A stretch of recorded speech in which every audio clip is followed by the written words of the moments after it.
Cuando nosotros vemos a When Latinoamérica we y see Latin America, the Caribbean, and Spain, we do not see borders. We see the needs, opportunities, and also the hopes shared by over 17 million family farmers. They do not only produce most of the food in the region, but they also do it with great diversification, contributing to environmental sustainability and biodiversity. 17 million farmers who also face the challenges of maintaining and improving their production systems in the context of climate crisis. Challenges without borders require solutions without borders.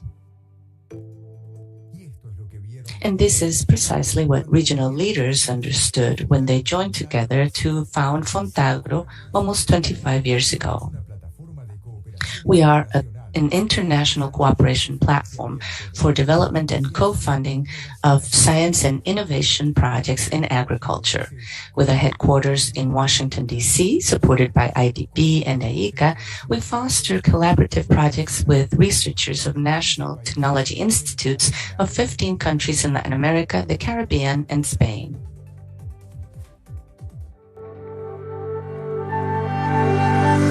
a lo largo de nuestra historia hemos Throughout our contribuido history, we have contributed to 167 innovation projects, investing $124 million. We currently are executing 40 projects, connecting efforts of 362 researchers in fields as diverse as crops, livestock farming, foods and markets, natural resources, forestry, and aquaculture. We are Fontagro. We are science in collaboration and action.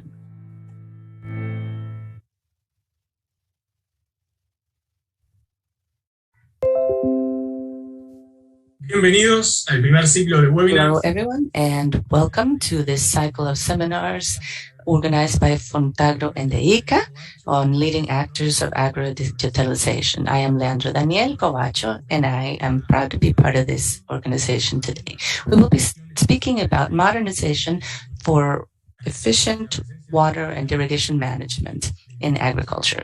We have Claudia Walbontin from Chile, Alfonso Calera and Jesus Garrida from the Regional Institute of Development in Castilla-La Mancha, Spain, Gabriel Ángela from INTA Argentina, Luis Sandoval from the University of Zamorano in Honduras, Hernan Chiriboga and Roberto Castro from IICA Chile, Gertjan Beckman from IICA Brazil, Herminio Molina from the Irrigation Community of La Mancha in Spain, Isidro Campos Rodriguez from the Department of Agriculture and Rural Development of the Agricultural Commission, Diego Berge from the Ministry of Foreign Affairs of Israel, and to all our attendees and audience.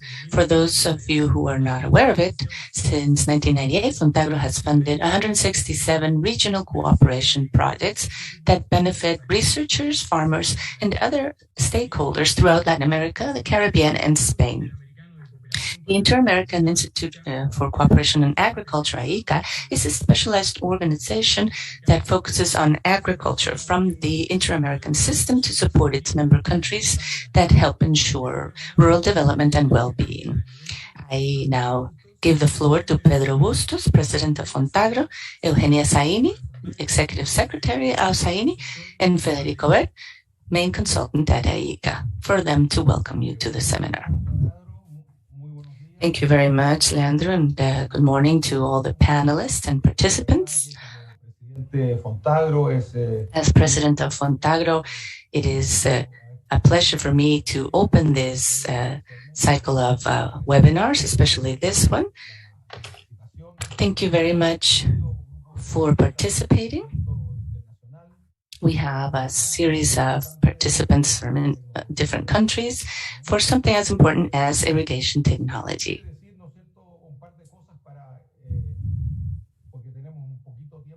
We do not have much time, so I just want to stress the fact that climate change is affecting us all.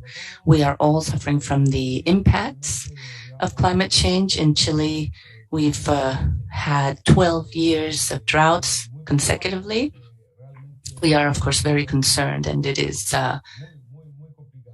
a very complicated situation. This has meant that agriculture has had to change a lot. There's less water availability, and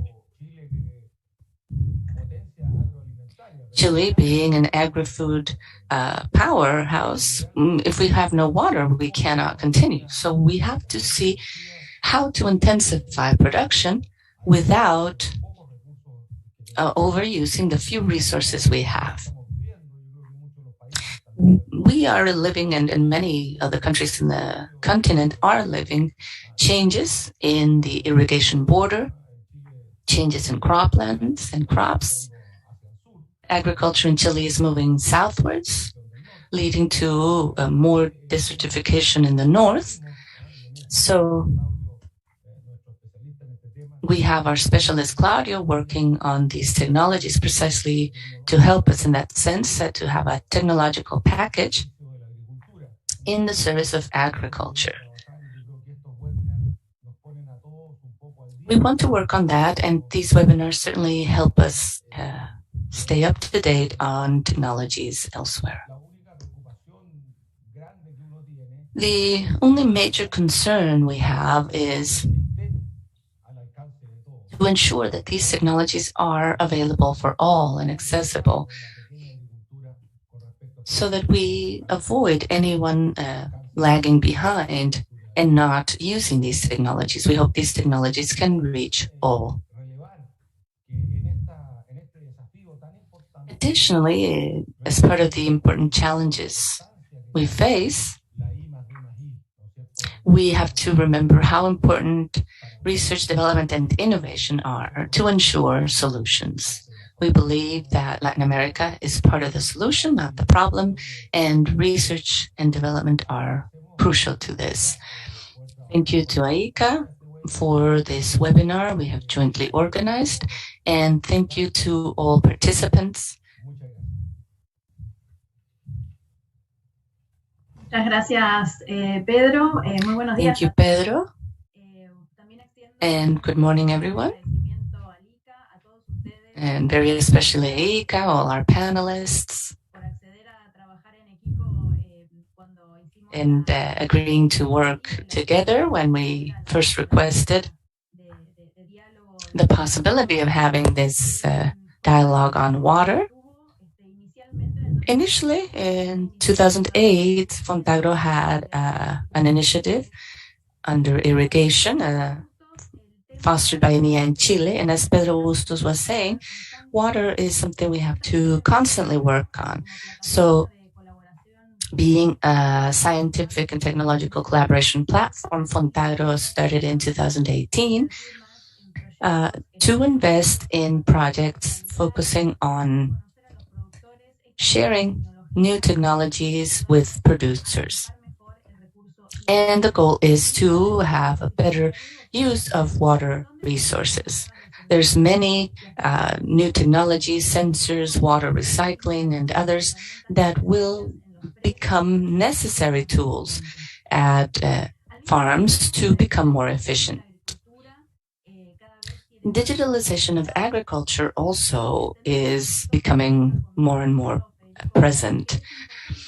And we agree with the ICA and Federico Bert that both organizations, Fontagro and ICA, can work together through these types of webinars, providing tools and greater knowledge on what is happening in the region or other new technologies that might help our producers to see what could be implemented to ensure greater efficiency, productivity, and somehow deal with the effects of climate change and manage water availability. Welcome to our panel. It is a very interesting agenda today. And for all those who can't join us for the full webinar, this will still be uploaded to ICA's webpage and Fontagro's as well, so you can see it later on at your leisure. Thank you. Good morning, and thank you very much. On behalf of IICA, it is a pleasure to once again organize another webinar under the cycle of webinars with Fontagro. As we heard from Pedro and Eugenia at Fontagro and IICA, we believe that science, technology, and knowledge are the main tools that can help us face the challenges agri-food systems have today and for the future. That is much of the solution there. And that's precisely why we have organized these webinars, with the spirit of helping share and disseminate experiences that can help us make better use of all technologies that are available. And we would also like to help continue the creation of new knowledge and technologies. That's what brings us together today in a very essential topic with technologies on water management. This will help increase efficiency, productivity, but also sustainability and resilience. With that goal in mind, we invite you to follow our experts and panelists to see everything that is available and how we can bring it into practice and make it operational. So with that, we can continue with our agenda. Thank you. Thank you very much, Pedro, Eugenia, and Federico. The event today has been structured with two panels. Panel 1 will focus on successful technologies for water efficiency, moderated by Claudio Balbontin. Panel 2 will cover the topic of information for decision-making in water management for agriculture, moderated by Alfonso Calera. And I'll give the floor to Claudio Balbontin, who will give us some introduction and context. Muchísimas gracias. Good morning, everyone. And thanks to those who are following us. I would like to also thank the institutions that promote this type of webinar. Thank you, Fontagro and IICA.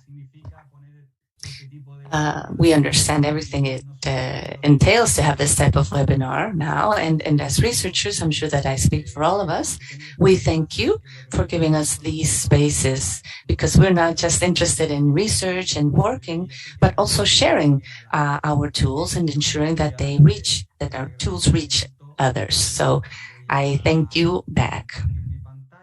I will now share screen, and just let me know if you see it, please. You do. You can share your screen at full presentation, but we do see it. Thank you. Okay, so I'll give you a brief introduction to the event and open the panel. Recurso hídrico y tecnología. So the introduction is the importance of water resources and technologies in a changing environment. Of course, many things are happening, and mainly we can refer to the recent communication by the IPCC. This is a mandatory publication, 9th of August is when it was published, and we have to refer to the fact that climate change, we cannot say it any differently, is generalized. They have given good statistics and lengthy statistics sobre el efecto del cambio climático, showing the effects of human activity on climate change. I wish to highlight 3 points that directly refer to agriculture.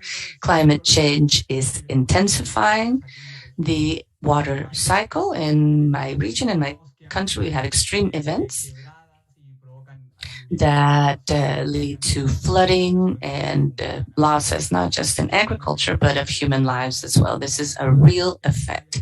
Just last week in Italy, there were brutal temperatures. We've also seen this type of event in Canada and other places, and no one will be able to get away from these plants or ourselves, because these are very high temperatures. Another comment also heard by our president, Pedro, the transformation of dry land to irrigation. There is a water deficit. Rainfall patterns have changed, and crops that used to only receive water from rain today need irrigation water. So with these new surfaces, we will probably need different technologies from traditional irrigation technologies. And there might be more empathy to new technologies in these types of crops. Precisely, that's what we wish to share with our research or the technologies we will be discussing today. And the third point, which is also very crucial and might be more silent, is our natural reservoirs, permafrost, and glaciers. In my country, in the Andes mountain range, we see the change, the deficit. It's really tremendous to see how little snow we have. This year will be very complex, I'm sure. We still have a bit of a buffer, but the reservoir levels of waters and snow mean that we are also very vulnerable. And if we do not refer to this somehow and address it, we will be in trouble. And then also some news that we commented last week with Alfonso Calera. In California, they have now restricted water access for farmers. They have restrictions for drinking water, irrigation, and this is very complex. If we think about it from the business point of view, the fact that farmers have less access to water will lead to conflict, and we need the right infrastructure to address this. Some other problems that are coming are environmental issues and society looking at the restrictions and changes. There's also campaigns where, for example, Chile has to focus on having more empathic or cleaner production for export. And I believe technology is a good way to quantify and provide certainty to what we do. Water certification and the like are coming. So we need tools to ensure water accounting can be done adequately. Now, in this changing environment, we also have changes in knowledge and technology, which are part of the good news. The good news is that we have the conceptual framework that we've worked a lot in research projects. We've been talking about water deficit, productivity, contribution of irrigation and others. We have some of the pictures of our panelists today. I took the liberty of adding some pictures of them, Dr. Heredes, Dr. Allen, Dr. Calera. And they have also helped us and shared how to do things right. The good thing is that we have technological tools just a click away. So we can see a place, a crop, and we can access humidity in the soil and several variables that can ensure we can better manage our water resources. We have problems with efficiency, and these technologies can help us. Agriculture has a 50% efficiency, quite different from other economic activities, and we have to address this. And with technologies, we can have good metrics and water accounting. And I have a key word here that I think refers to how we can take these technologies to our users, and it's through operational use. This has to be operational, as simple as possible, that the click gives us an effective response that we can add to our productive process to ensure it's not more difficult and complicated or gives more work. Generally, our users want us to help them simplify things, not complicate them. So we have important work to do for products that are usable and operational. With that, I start the first presentation of this panel on technologies with satellite platforms for monitoring crops and water efficiency. Satellite platforms are sensors that are added to vehicles in space. We also have sensors in other types of vehicles, but we are referring to satellite platforms specifically.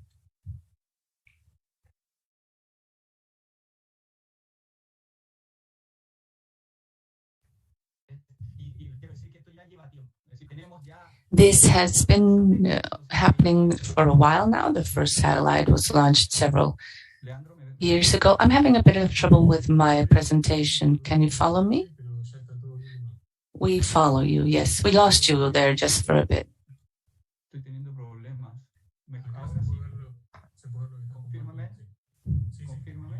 Can you see it now? Yes.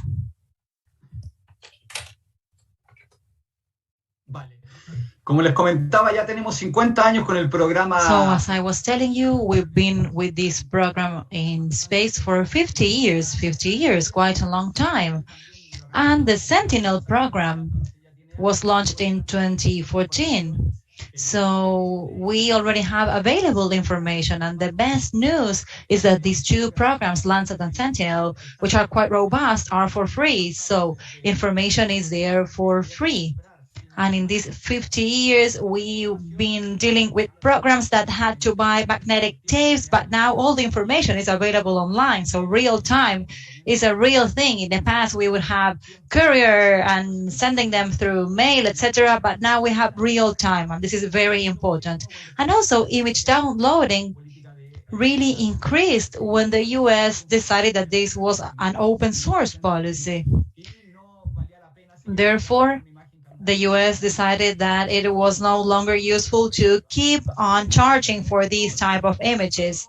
So time has passed, and today we understand the conditions. We also have programs in the government, in the private sector. We have satellites, we have drones. So we could say that this is the golden time of remote sensing and land monitoring through satellite images. But all of these needs visualization platforms, viewing platforms. The information alone is not enough.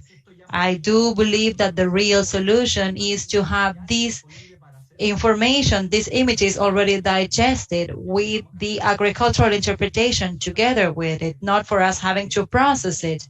So what are the requirements of these platforms with which we comply?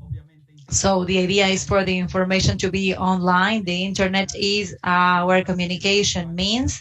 There could be some restrictions, but I think they're going to be lifted very soon. Information must be one click away. Also, we should have this very quickly updated. So each time there's new information, it would be very good for us to have it there for its analysis. And this should also be multi-sensor. This shouldn't come from only one satellite, but from many satellites. And the important thing is for us to work on a constellation of information to have complete information. For example, vegetation indexes, compatible ones with others, so that we could offer nutrition recommendations, productivity recommendations, or irrigation recommendations based on the information we are receiving. And finally, all of this should be multi-platform, because people are moving away from PCs or computers and going towards mobile formats. Therefore, these platforms must include this information that should be there for us to resort to it. And now let me show you what we've done in the Spider platform in the University of Castilla de la Mancha, where you can make your query almost all over the world. And we can see on the graph to the right the evolution of a specific crop from the satellite images. If you see all the red dots, that's a vegetation index. And as you can see, that's a very rich curve full of information that allow us to robustly follow up the temporal development of the crop and also in magnitude. And at the same time, we could have this interpretation through a color palette to make it as intuitive as possible for the farmer when caring, in order to see, for example, the space variability of the crop within the irrigation sector being analyzed.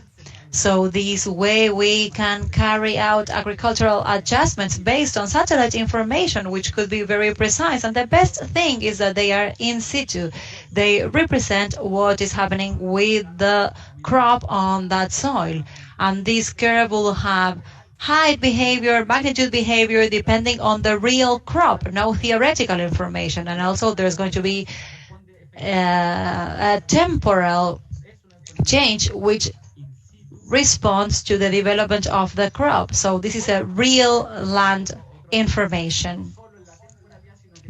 And we're not only working with temporality, we can also work with the variability of a crop within a sector, areas where a crop could be more developed or less developed. And this will be represented by the vegetation index that you see with these both satellites, Landsat on the left and Sentinel on the right. And this will allow us to get closer to different types of crops in different sectors. Therefore, we can have precision farming or precision agriculture. And finally, in terms of water efficiency, we also have a quantitative leap from satellite information.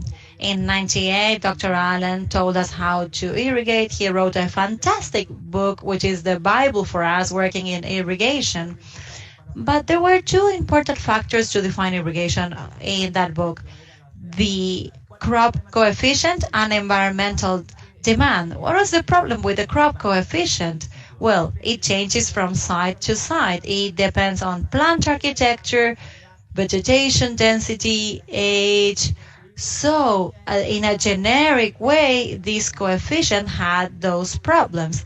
So what happens when I'm working with different types of plants, with, for example, the different location or the different way to locate these type of plants? How are they being seen? How are they being planted? How are they being harvested? So these changes according to the different situations. So with these images, we can work pixel by pixel, and therefore we can upload our information considering the previous information that we used to have from the book, but now this is real information on site.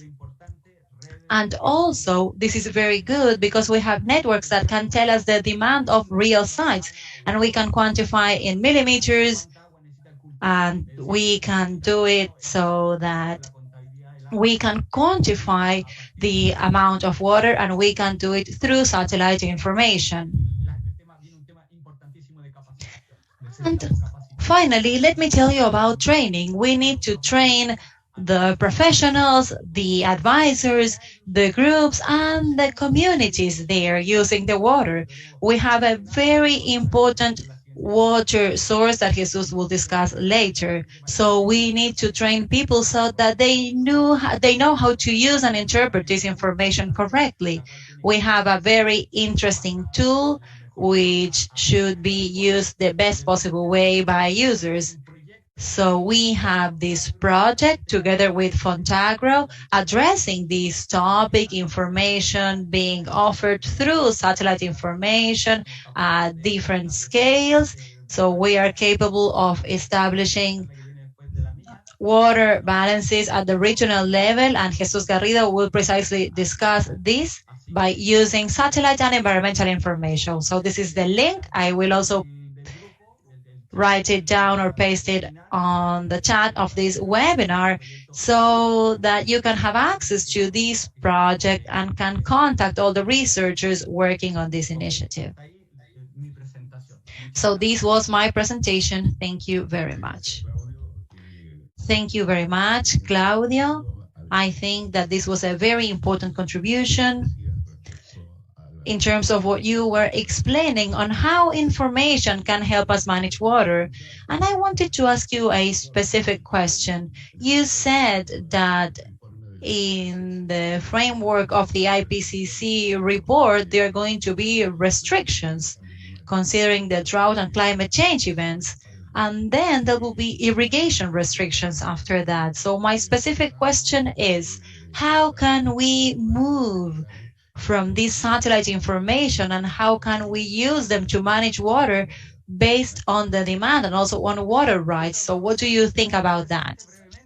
Well, very interesting. And very briefly, let me tell you that what we have is a source of information. With the supply and demand through remote sensing, we have very good information about the demand. There are other professionals working strongly on the supply in water, glaciers, etc. So we need to have balance, and this balance should be considered by water resource administrators, so that they can do a good administration of water. Today, with no accounting methods, we are doing this with historic data, and we know that this does not follow reality anymore. Therefore, there's a problem in order to adjust the real demand in the sites and the available water. So we need to work so that decision makers can have this information in order to manage the resources in a better way. Thank you very much, Claudio. Leandro?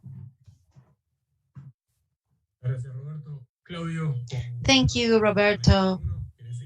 Claudio, would you like to continue?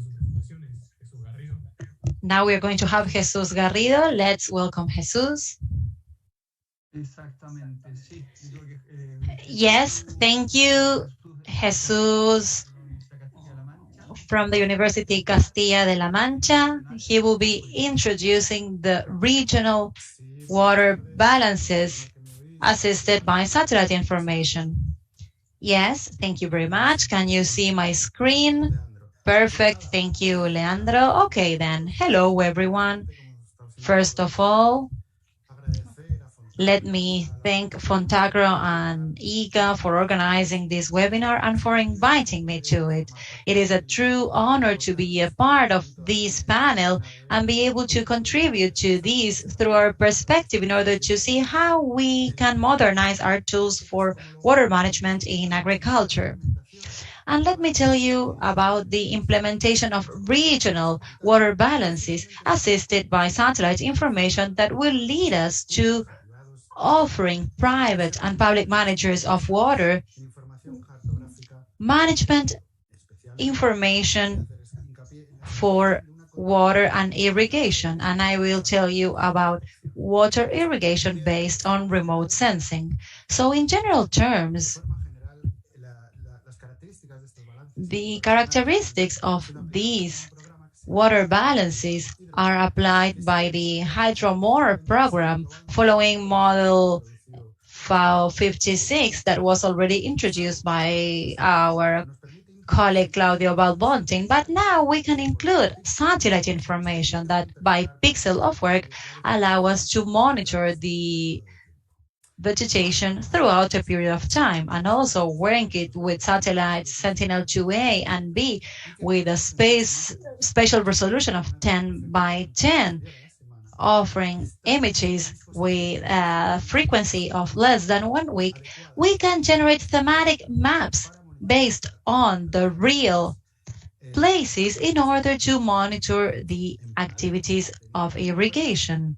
In parallel, considering the working scales of private and public managers facing the irrigators communities or the basins, or with the national sphere, we can add these irrigation maps to the very own working scales that these private and public managers have in order to provide them with this accounting of irrigation water based on remote sensing. And the idea is for this information to be transparent, strong, and updatable so that managers can count on it.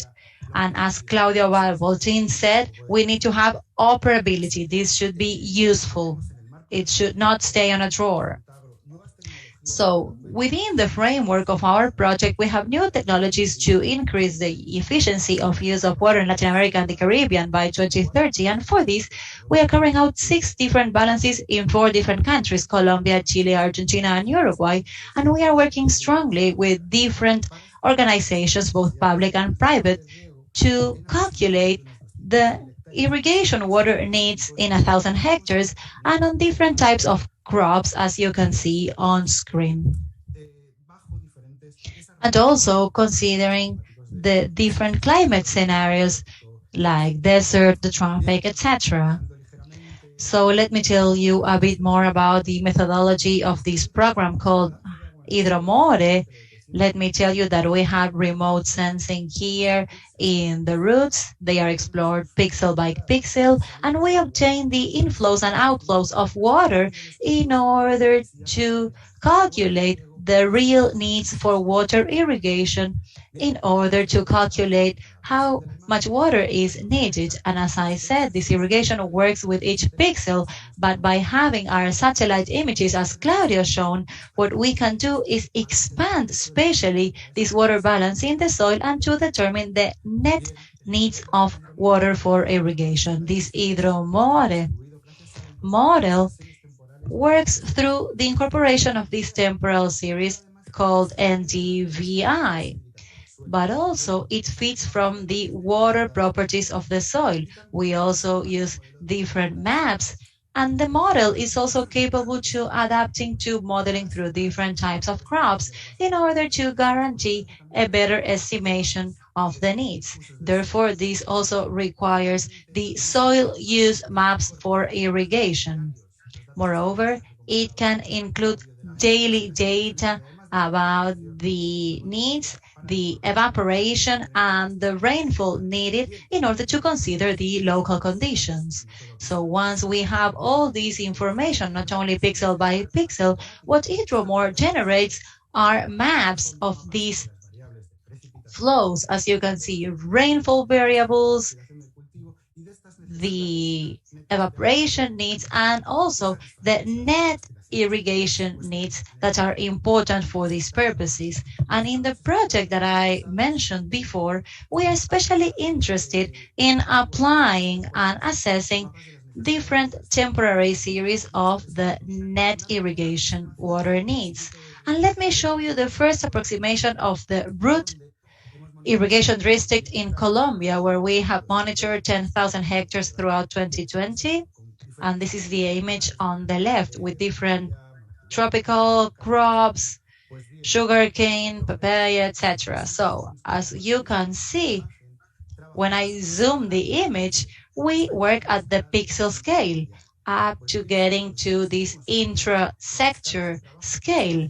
And if we can obtain the spatial and temporal images needed by water managers, we can add this information on this annual map to these scales, and we can provide them with the needs, the real needs that we have for irrigation waters in the different irrigation sectors, or maybe in the entire area.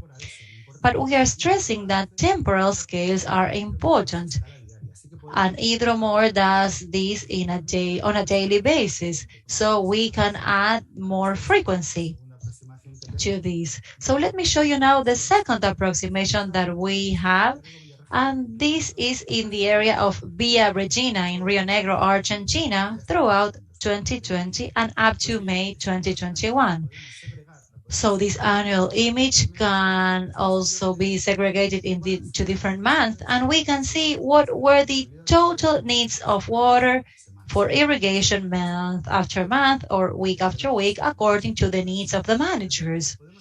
And with irrigation sectors, we can go deeper and we can offer different information because we are working and extending the information to the entire image, and we can establish a spatial relation here and offer final users this accounting of water irrigation based on remote sensing. And also, we can offer these maps to these water managers, and let me tell you the following. These maps can be used, as Claudio explained. We have a platform called Spiderweb GIS, where we can upload the information so that the final users can get to know all the information and it's just one click away. And for example, for this irrigation sector, we can have all the information, and the final user, the end user, can know about all the information about this sector, including the amount of irrigation water.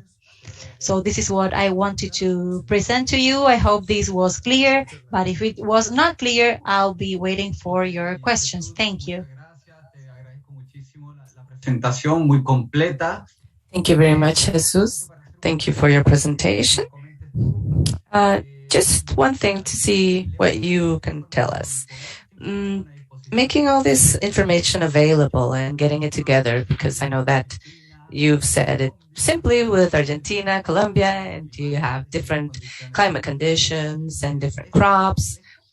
Is it very complex to have the infrastructure to produce this? More than complex, I think we have to ensure there's certain compenetration. It has a level of complexity, and we are showing very innovative information to water managers. So they are, of course, interested. And it's easy to collaborate with people that are interested, like, as we've seen in Chile, Uruguay, Colombia, because they provide us the information. As I said in the beginning, the model needs input data, and there's always a way to find that, and it's always accessible. So maybe at the beginning, getting all the information together and putting it into the database.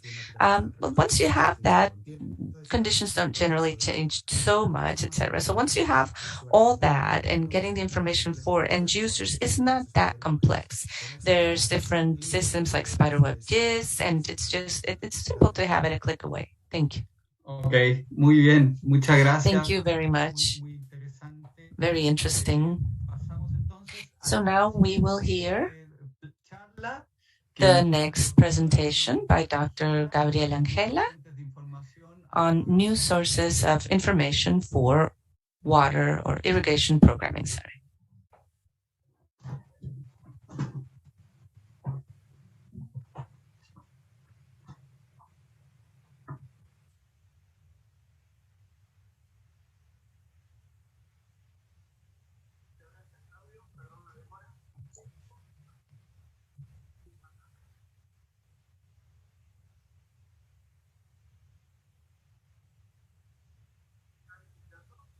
Perfecto, Gabriel, la presentación se puede ver. We see your presentation, Gabriel, but I think you are muted. We cannot hear you.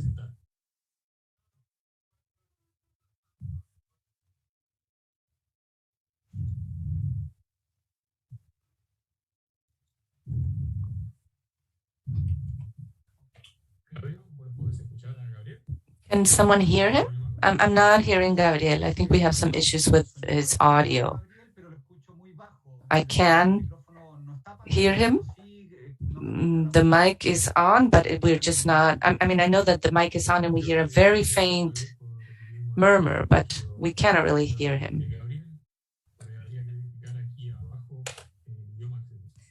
Gabriel, just be sure that you chose the right language.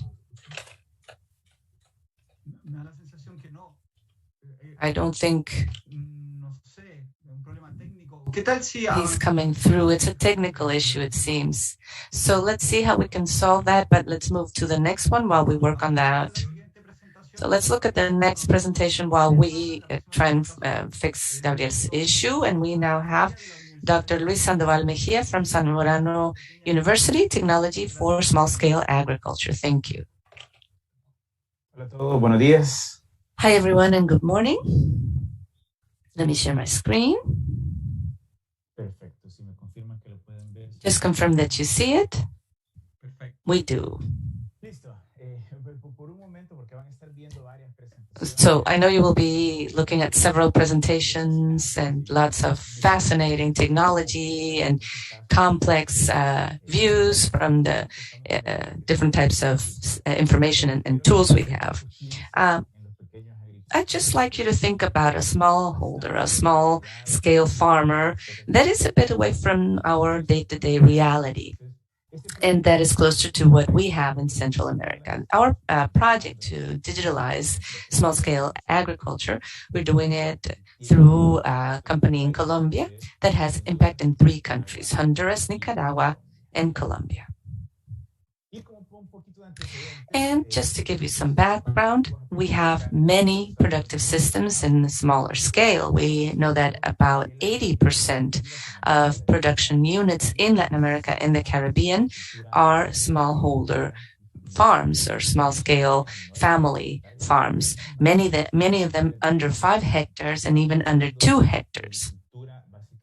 So this is mostly survival agriculture even at times.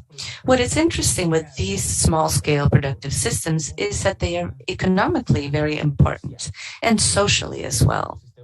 And in spite of this, they are characterized by having very low yields.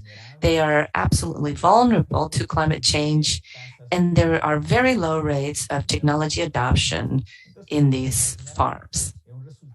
So if you imagine it with all these features coming together, these small-scale production systems have traditionally been excluded from any type of progress we have in agriculture 4.0 because of the lack of basic technology adoption, and even less if we go at precision agriculture tools or other types of technologies. They're also not necessarily attractive in economic terms for the companies that promote these types of agricultural technologies. So this project tries to provide a technological solution for efficient use of water for small-scale farms. This will not just help us give them good decision-making capabilities in terms of water use, but it also serves as a way to for them to benefit from agriculture 4.0 that many countries are already enjoying. We should also remember the main reasons, and this is what I will focus on, the main reasons for this lack of adopting new technologies or the failure to adapt them. Especially precision technologies and digital technologies. First, there seems to be inflexibility in technical assistance programs, and they don't necessarily come to producers with the solutions they need at the time they need them to bring them to market. And there seems to be a different view from the outreach agents and small-scale farmers, at least. And there's not necessarily a consideration of the small-scale farmers in new solutions. We also carried out a survey, and we found, when asking these small-scale producers and also other producers in the region, that a very important reason for this low adoption rate is a lack of local technical support. These technologies come from abroad, and there's not much development locally. So access to, for example, spare parts or others is complicated in many circumstances. There's also little training for users. They are given the technology, but not necessarily shown how to use it or trained, and there's not much availability for local inputs. Now, in the traditional outreach model that we have to the left, there is a research process in academia that serves to inform policymakers and others. And the policy is developed, funds are provided to solve a problem, and it is then basically imposed upon end users or beneficiaries. So it's quite a linear process, and as we said, one of the limitations to adopt technologies is the fact that the beneficiary is excluded as a social actor from this process.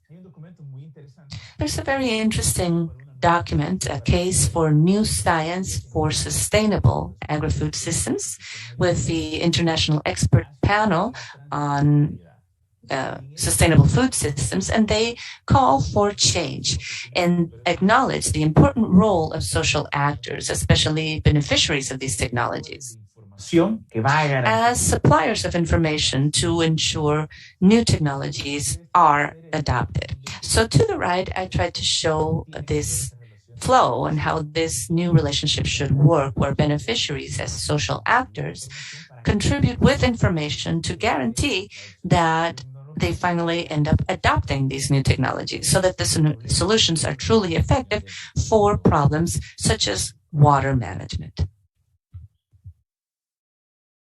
Nosotros lo que hicimos es... What we did is an exercise in co-creation.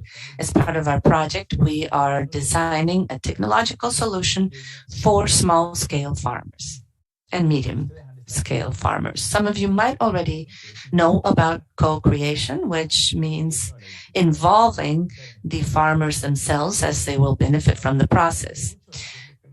We found that many people talk about doing this, but there's no method really to perform it. So we have the first stages of our projects performing these co-creation exercises. We have asked the group of farmers to answer a very simple question.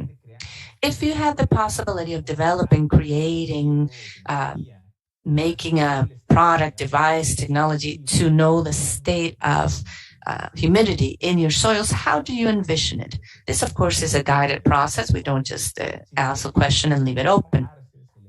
We help them relax, visualize this in their mind before they start trying to explain it, and then they get the opportunity to express it as they wish. If you look at the picture on the left, we have all the materials provided to farmers. It's a completely white canvas with coloring pencils and all types of materials.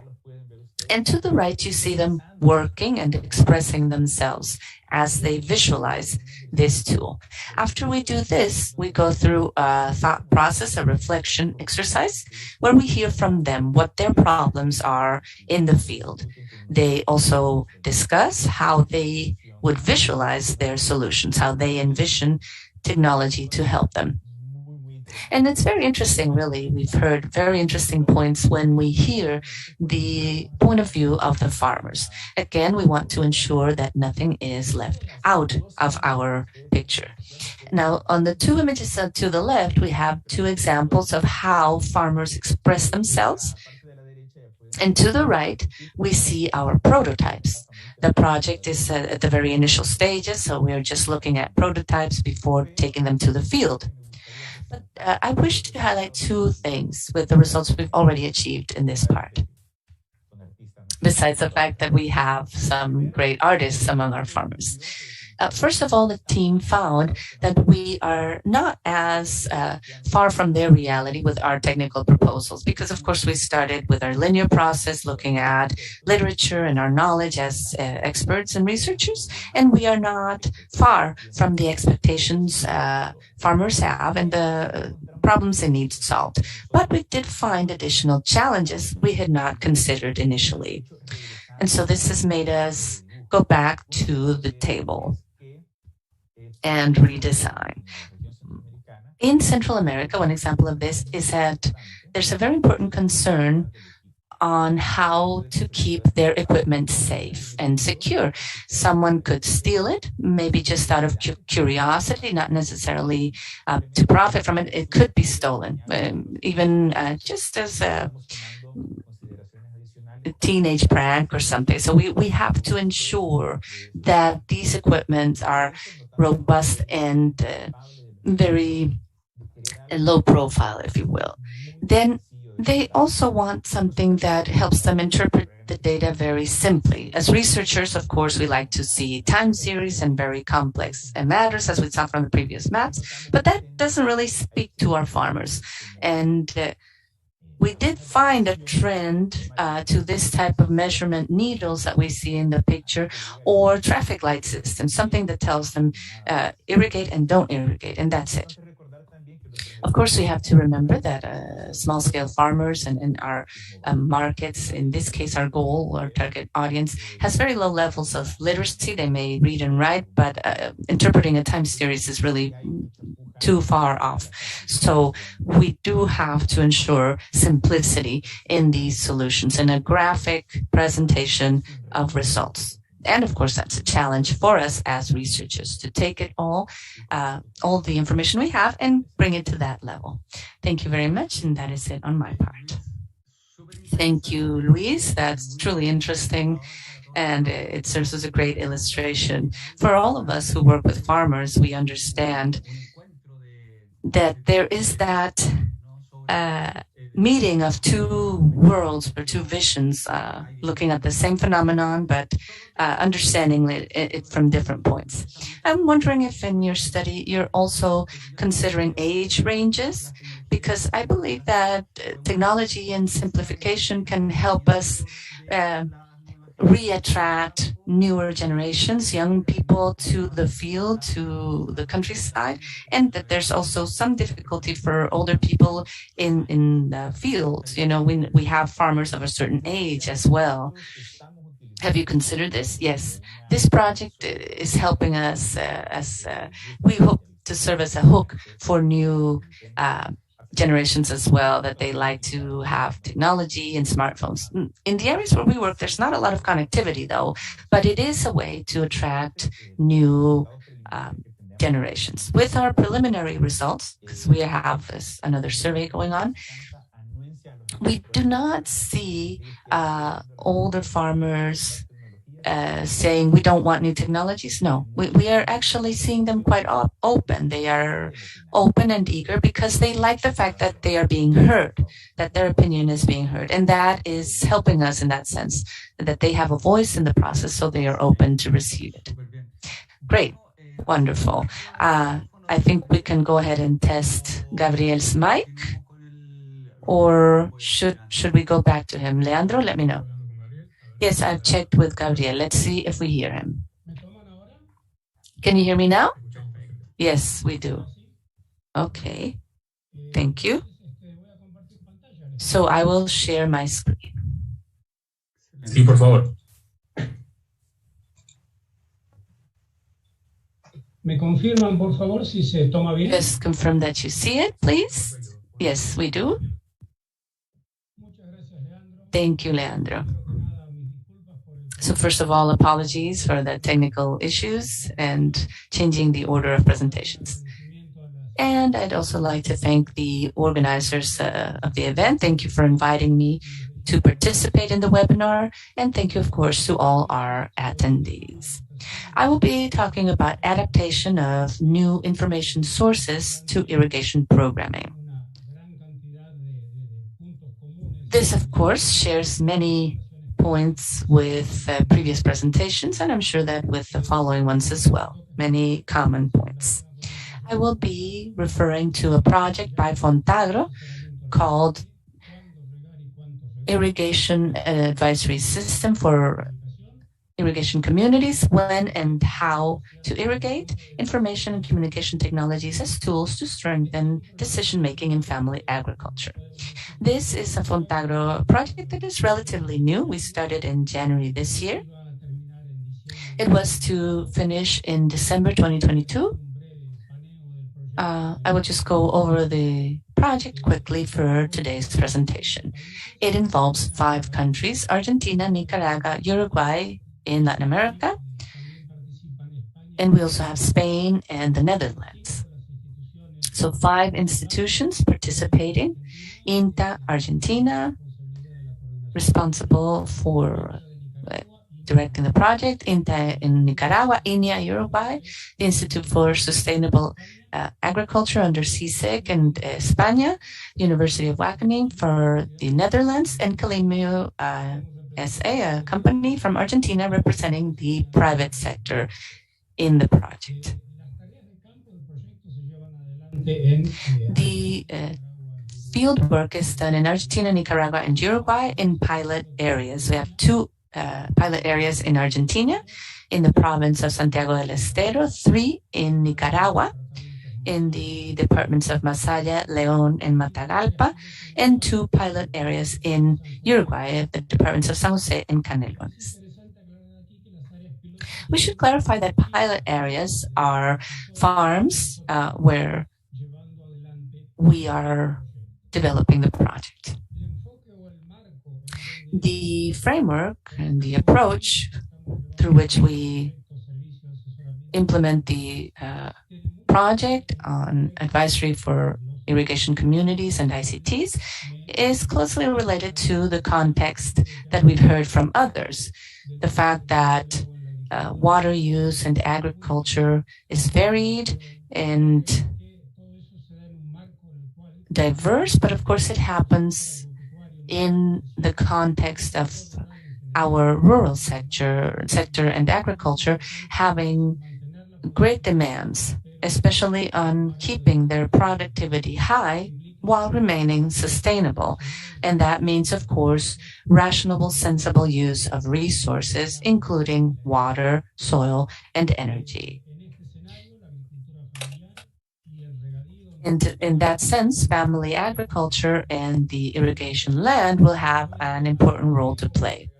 Specifically, in terms of irrigation, we have to improve how it works. We've also heard about this for a while now on how to become more efficient. So these improvements should help us increase integrated productivity of the land, not just as an end in itself to improve the use of water resources. Additionally, while improving the resource, we should also limit the negative impacts of bad practices in irrigation or inadequate irrigation practices that we all know about, like water wasting or inefficiency, salinization, and erosion. Therefore, water is one of the main biophysic factors that will include a reduction in productivity. And we could also consider this a cause of one of the factors creating the yield gap. And this could be due to insufficient amount of water or by its inefficient management. And on the latter, we have created this project with Fontagro, which is to generate a study allowing to identify how to reduce the yield gap in a specific crop group through the use of irrigation scheduling adjusted to water requirements. To give you some context, when we are talking about the yield gap, as we all know, these are the differences among the average yields and those that could be reached, called potential yield, in a specific place. And these yield gaps are very important, as you can see on the screen, and they include 40% in cotton for the pilot areas in Argentina, and 30% or around 30% in tomato and chiltoma or pepper, which are crops in Nicaragua and Uruguay. So since we have large yield gaps, we also have important chances to improve the management in order to reduce these gaps. And to finish my presentation, let me tell you about the general intervention strategy in the project, the progress that we are seeing, and the expected impact. The strategy that we have proposed, aiming at improving the situation, is the one that you can see on screen. This is a feedback loop where the farmer is not a passive stakeholder, but a very active one, involved from the very beginning of the project, both individually and also through its associations. And when I refer to the beginning of the project, I am referring to the selection of the farms for the pilot project, and also they will actively participate in this loop where we have the design, the generation of prototype, the tests, the redefinitions if necessary for these tools that we are developing in order to obtain the main results for the projects. And these are a mobile app and a website allowing farmers to access information in a useful and friendly way so that they can obtain and access information in order to make irrigation decisions. And this is the million-dollar question: when and how much to irrigate? And very quickly, let me tell you about the progress. We had first the initial diagnosis of the pilot areas, the strengthening of the weather stations that we already had in the pilot areas. and then the design of the database for the advising system. And let me tell you now about the expected impact for us. Well, first, that these tools to be developed to be a contribution for a better use of water, and also a good contribution to reduce these yield gaps that I explained before.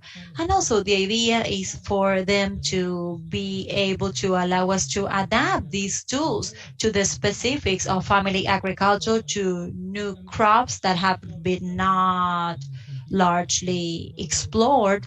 And also it would be very good to increase its applicability, considering what was explained in the previous presentation, not only having these services at regional levels, but also to consider these by irrigation sectors too. And this could be very good for decision makers in the field of resource and water management. Thank you very much. This was my presentation. Once again, let me thank you for the invitation, and I will give the floor to the moderator. Thank you, Gabriel. Very interesting project. And it includes a similar infrastructure as other projects that we are also conducting. And we also have a coincidence. Both of us work on research organizations, INIA, myself, and you work at INTA, Argentina. So my question is, how do you see the development of these tools within our institutions in order to use them as operational tools for our working environment? What's your experience? Because you talk about an advisory service. So how do you picture, how do you imagine this service considering the tools you refer to? Well, in reality, the irrigation advisory service is an internal work of INTA in Santiago del Estero, and this has been there for a long time, and with the work of previous colleagues like Dr. Prieto, most of you know her. She talked about this for a long time, 25 years ago. I had the chance to work with him for a long time. And as the other speakers explained, we know that nowadays we have a lot of tools, access to satellite information, remote sensing information, and these are tools that we must benefit from. The main challenge then would be how to make this operational, friendly for operation, and for this not to remain on the drawers of research centers, but for these tools to be really useful for decision-making processes. I'm optimistic. I believe that we could apply all of these. We need to find the best way to do so. And I think that one of the best ways is to involve farmers from the very beginning, because they are the end beneficiaries of our work. Thank you very much, Gabriel, for your answer. Let's continue with the program now, and let's move to the next presentation about irrigation through clay pots for vegetable production. And we're going to hear from Mr. Chiriboga together with Mr. Castro from ICA Chile. Thank you very much.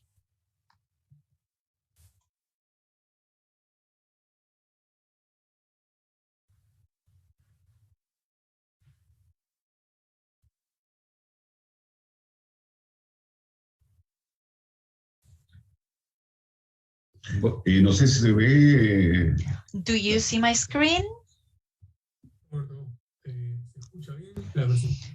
Roberto, we can see your screen now. Yes, full screen, perfect. Buenos días con todos. Good morning, everyone.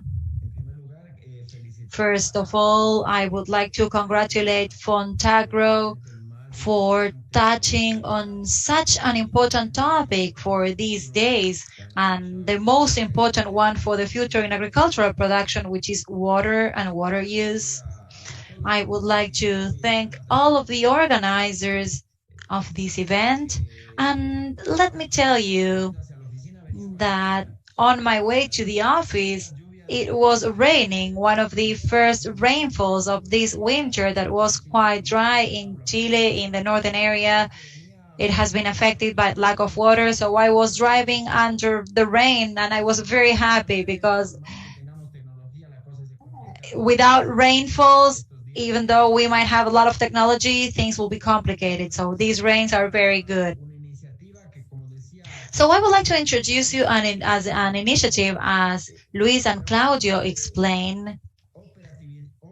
We need to have operability, simplicity, practicity, replicability, and solutions, so that especially small farmers, because we know that large farmers have much more access to technology and interpretation of technology, but offering tools to small farmers is crucial. And honestly, I get very emotional when we see good solutions. And this is what we are going to be presenting today.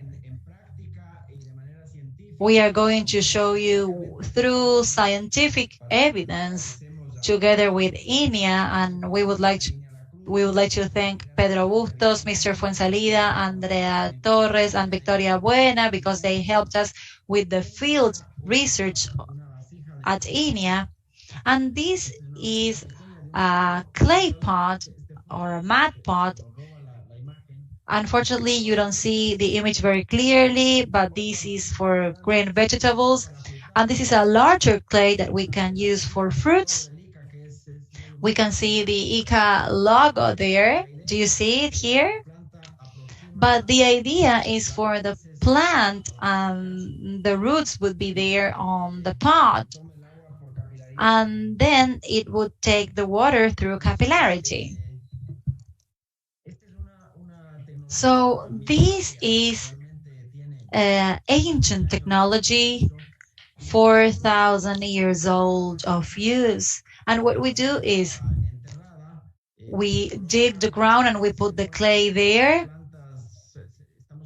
We put water, and we usually put up to 6 vegetables, actually around 4 around the nozzle there. And then through capillarity and the sweating, the plant self-regulates. And then Roberto will explain the details of the essay. But basically, we can resort to make-up water. And my Brazilian colleague present here knows how in the northeast of Brazil we are using this technology in several farms, and there people reuse or make up water, like water that they used from doing the dishes or doing laundry, because the membrane there acts as a filter. And now we are having a test with seawater, and we are having good results. We cannot tell you about the final results of the seawater, but we do have vegetables that have been growing only with seawater, and they are working quite well. So this is something that we are very excited about, because the cost of a pot is around $3, and with one pot we can produce 4 plants. So for a small orchard, we required only $10, and we have implemented this system in 22 communes. And the very own producers or farmers can copy what their neighbors are doing. Investment is quite low. And also we are attempting at having circular economy, generating business for the craft people that are generating these clay pots or mud pots. And the only requirement is for it not to be polished, so that the pores are open and allow the entrance of water. And also, then we have the bulb there within or inside the pot, and you will see a video. You will see this brief video that will help you understand a little bit more.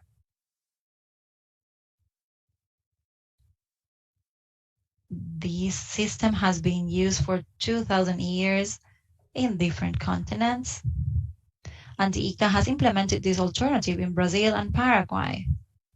In Chile, we are working with clay artisans in order to make these pots, then to produce them in mass and being able to replicate this technology by generating income for everyone involved in this chain. This is an Asian solution which is low cost and very easy to produce food. We can see how we are digging these pots, leaving the nozzle out, and then we can plant 4 vegetables, and with 2 liters of water we can last up to 2 weeks. They can use makeup water like from washing machines or from doing the dishes. Would you like to know more? Send us an email to representacion.chile. Well, I think that it was a little bit clearer now. It's quite simple and it works okay. And this is why we are excited, because with a low investment and local economy and an alternative for farmers, we can help reach food security after COVID-19. Local production is more important than ever. People would like to produce their own vegetables.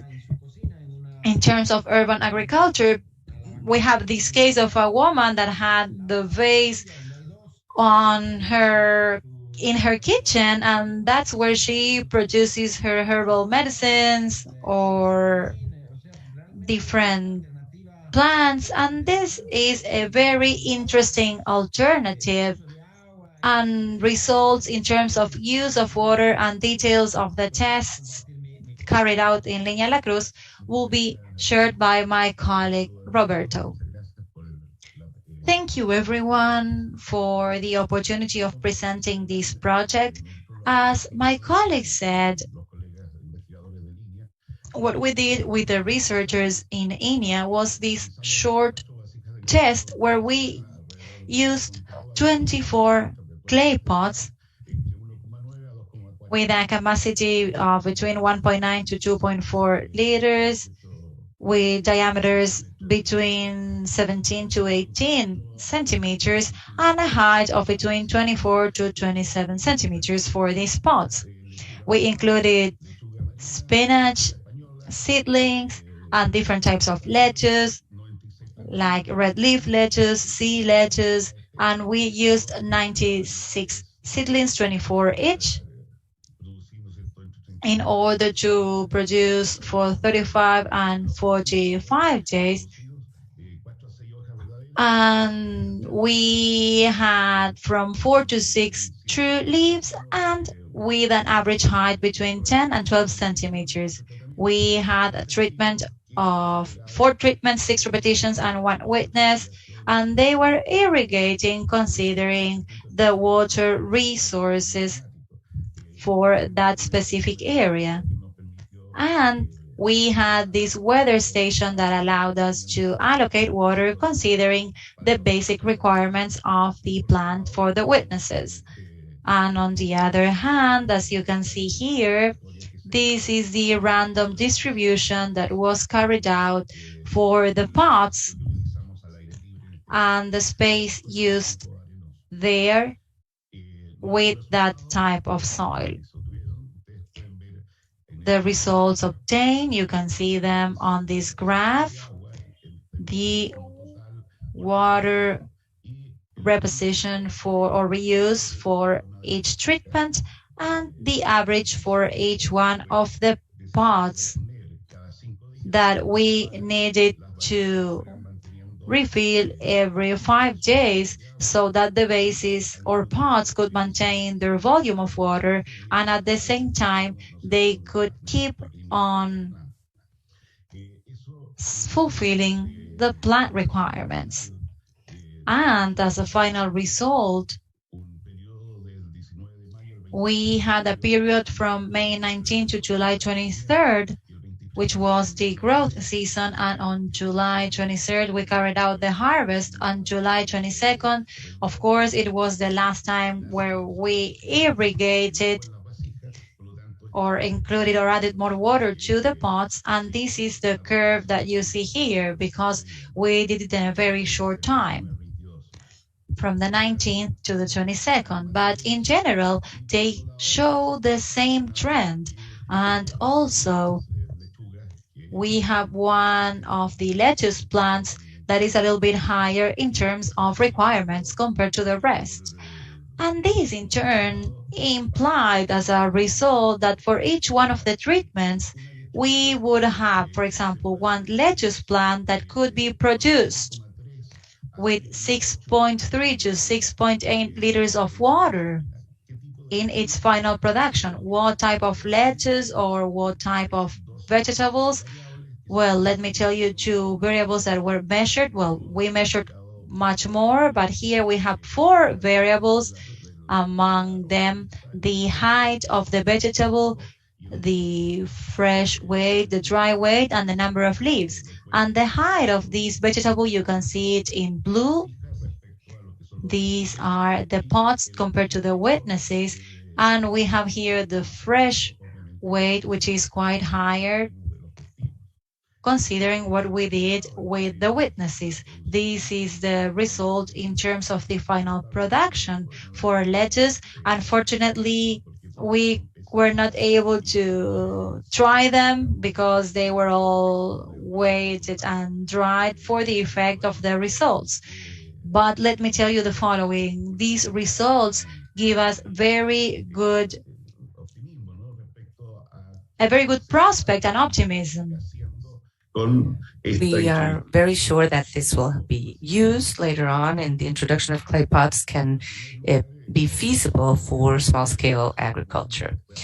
First of all, in terms of the height, it was a difference of 50 centimeters. So with the types of soils that we work with, that's the distance that should be maintained with one pot and the other. The consumption of water for renewal was 1.6 to 2 liters every 5 days with adding new water. And consumption for each pot changed from 10 to 12 liters. So each plant consumed 6.3 to 6.8 liters. And we compared this with the water footprint of lettuce that is traditionally grown is 13 liters, according to Aquai Foundation. So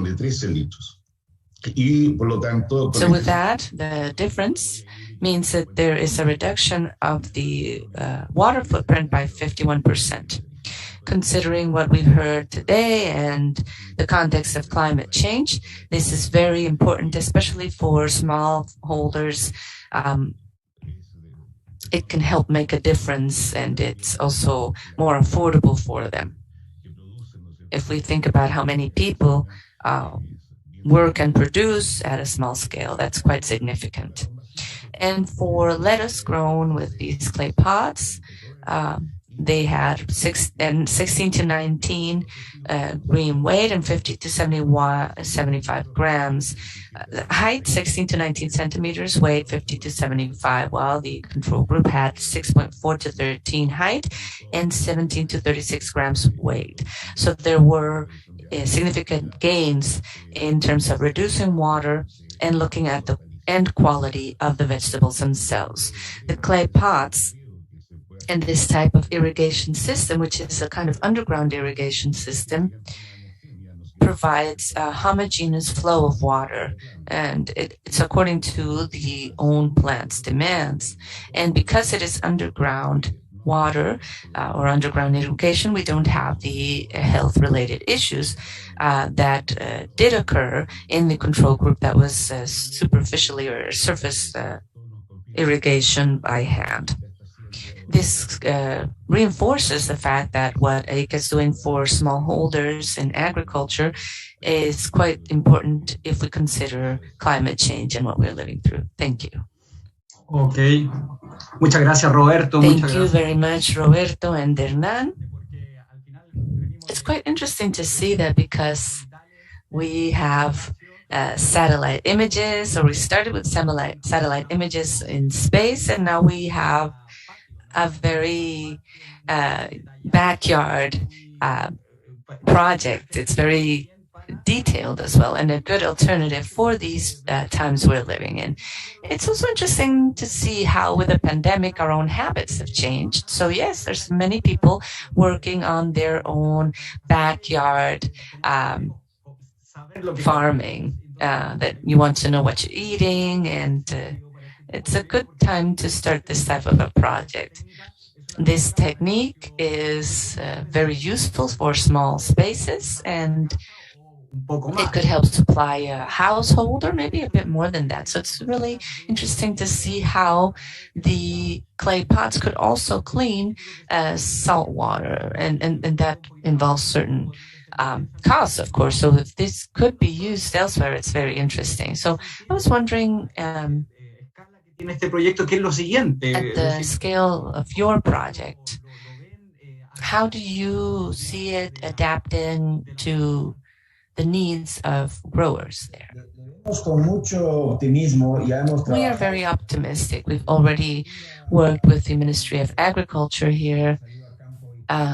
We've also been out on the field with INDAP, the Vice Minister, and we work already in 22 communities, and how users are taking ownership of this is very good. They are already creating the pots themselves. There are artisans working in different places to build them, to create them. So it's very exciting because we see this tool as something very practical, very real.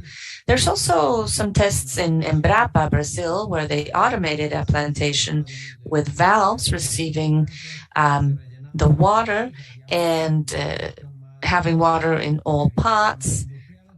Automated. That's more industrial, of course, but of course we see this as a good alternative for urban agriculture, peri-urban agriculture, and for family farming and backyard farming.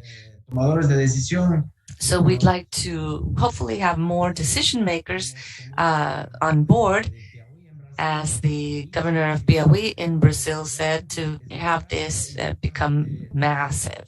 It's very cheap and it's easy to replicate. There's no evaporation, and the saltwater point that you brought up, it's quite exciting to see. It has great potential. We're just starting with INIA on our scientific tests, but there's a producer already in the Pachamama farm producing cabbage with seawater. They live near the ocean and they don't have access to water for the farm. So using the seawater, he's producing cabbage. So at least initial results are quite promising, although we don't have more scientific evidence. Interesante. Ok. Great, thank you. Estamos súper atrasados. We are running late with our agenda. We have a minute for each panelist. I open the floor for comments. If not, I think we can go ahead and continue. We'll have a break soon. So just to check if we have panelists wanting to comment. Yo quisiera lanzarle un poco la pelotita. Well, I'd like to ask Luis Sandoval from Zamorano. I am from around those places originally. So is there any way to do this type of test with clay pots and vegetables as an alternative? So we can talk through AICA Honduras if you're open. Sure, yes. I thought that was really interesting, and working with family farms is always part of our efforts. So it'd be a pleasure to be in contact. Sure. Gracias.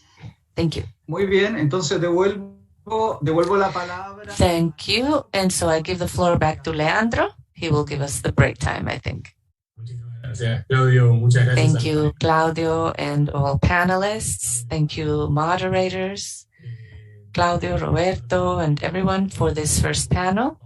As Claudio said, we have a short 1-minute break before the second panel.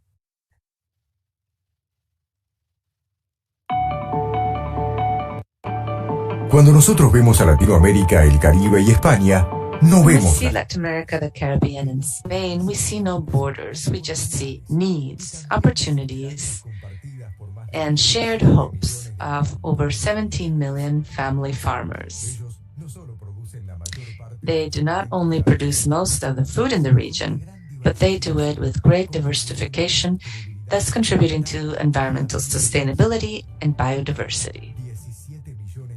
17 million farmers who also face the challenges of sustaining and improving their productive systems in the context of climate crisis. Challenges without borders require solutions without borders. And this is what regional leaders understood, which brought them to join forces and found Fontagro over 25 years ago. We are a platform for international cooperation in development and co-financing of science and innovation projects for agriculture. With our headquarters in Washington, D.C., supported by IDB and IICA, we support collaborative projects among researchers in different national technology institutes of 15 countries in Latin America, the Caribbean, and Spain.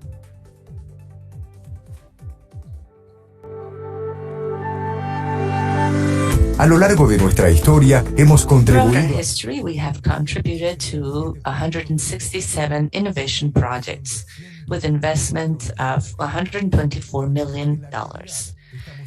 We are currently executing 40 projects that connect the efforts of 362 researchers in fields as diverse as crops, livestock farming, food and markets, natural resources, forestry, and agriculture. We are Fontagro. We are science in collaboration and action.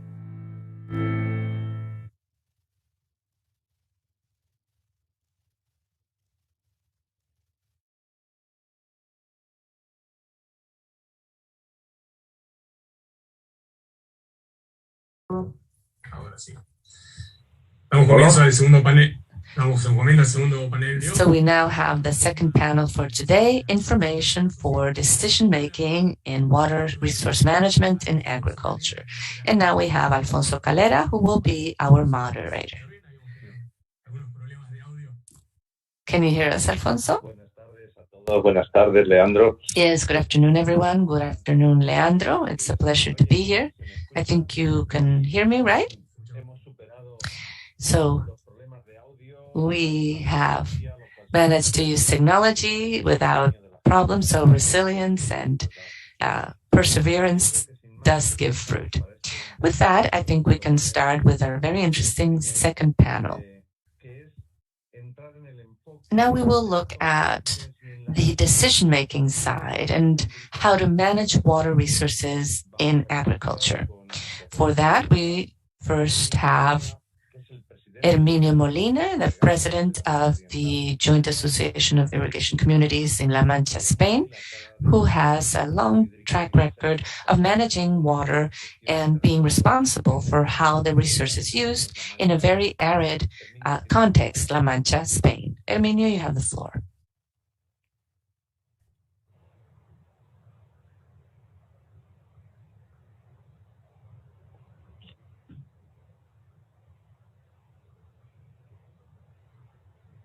Herminio, el sonido. You are muted, Herminio. No te oímos. We can't hear you. Okay, now, yes. Now we do, thank you. But now we don't see your presentation. There we go. Go ahead. Thank you, Alfonso, for your introduction, and thank you to Fontagro and IICA for inviting us to this very interesting webinar. I'm learning a lot, and I think I will be able to replicate some of these here. I'll talk to Alfonso about that. My presentation is sharing an example of water resource management in an underground aquifer in Mancha Oriental, using remote sensing as a tool and showing how this tool developed from a university research project, knowing user needs, becomes a way to help overcome the problem of managing an aquifer that was at its limit. A process for efficient water management requires different stages and transparency to ensure it is accepted by the community. They also have to be convinced to use water and follow the standards. So there's three processes for us. First, assessing and being sure as far as we can and in time as well how much water is needed, the water demands. Second, to allocate the resources necessary for each user following the criteria that the community itself has set. And third, controlling the use by each user and establishing any controlling measures to avoid overexploitation of the resource. Our area of work, as we see, is the watershed of the Júcar River, and it is known as the Mancha Oriental Reservoir, or body of water. What we work with is a central association of users, and this brings together a community of 2,026 different users. Each user has their own concession and their own decision-making capabilities in terms of managing water on their land. So our work as supervisors or managers is to know how water is used throughout the area, and this is a very complex area. As you see, the aquifer at some point goes over provinces, and it also has underground water, groundwater, or surface water as well. So it's complex. The main goal for the central board or association is to avoid overexploitation of available resources.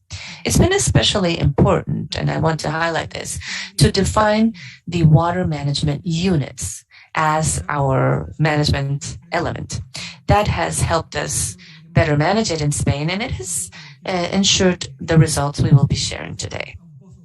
We are not referring to a piece of land or a well. For management, water management is the sum of land that becomes one unit of exploitation or operation for a user. So we have to clearly define what we will manage and also the association of irrigators that we will be using, because we need both, and they're contemplated in our legislation to ensure better management. With that in mind, we control about 80,000 hectares of herbal crops and 38,000 of wood crops.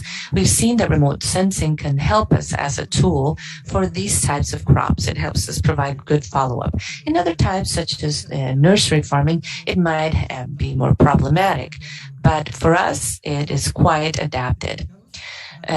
This is highly technical, and there are several levels of technology. The level of water goes from 60 meters to others, and we also have to consider that the lands have advisory services provided by the central board or association, quantifying the water use by weekly information and data to ensure optimal use of water. With that in mind, we understand the need for mass knowledge and understanding of technology, and remote sensing has come out as the ideal tool for this. The first application of the tool was to estimate water consumption for the aquifer. We allocated consumption to different crops, whether it's summer crop, spring crop, or spring crop. And according to the data provided, these had similar behaviors according to the time of year they could be irrigated. So this information helped us to have more information on the aquifer water use to make better decision. We also have farm level information, so users can make their own decisions for their crop techniques and how to use their farm and land based on better or worse productivity. And this again is showing its advantages of being able to use as a management tool. The system helps us understand, based on this information, what data we need to make the right decisions for each of the stakeholders that are part of this management and with their own responsibilities. That's individual users, the collective association, and water management, which is at higher level. Water confederations in Spain are responsible for water resources. So our central association collaborates with that to ensure its sustainable management and that we can avoid overexploitation of our resources. We see how consumption has evolved in La Mancha Oriental and how this consumption is maintained, and that we have some limitations in water resources which have led to the decisions we're making today. If not, users would not have any limitations, and they might not necessarily make the best decisions. For this tool, it's not used directly by users. We got this through different agreements. The ERMOT agreement in our case on how irrigation land is performing with remote sensing. This is a yearly agreement signed between the state administration who controls water and us as users. And it is given through the regional university that provides follow-up for these tools. And we can use the information we need, each of us. It's a continuous process that we can export anywhere, and the end responsible party for management is the one that helps move them forward. If not, it would be too complex. Another process where we use remote sensing and where this tool has been very useful was to allocate water resources for each one of our areas. Here we have a time graph showing how we've been allocating this right that has to be accepted by all users if we want it to work. And since this is transparent and everyone has information, we can do it. We have here in green the use before 1986, considering our water law, where they had different rights.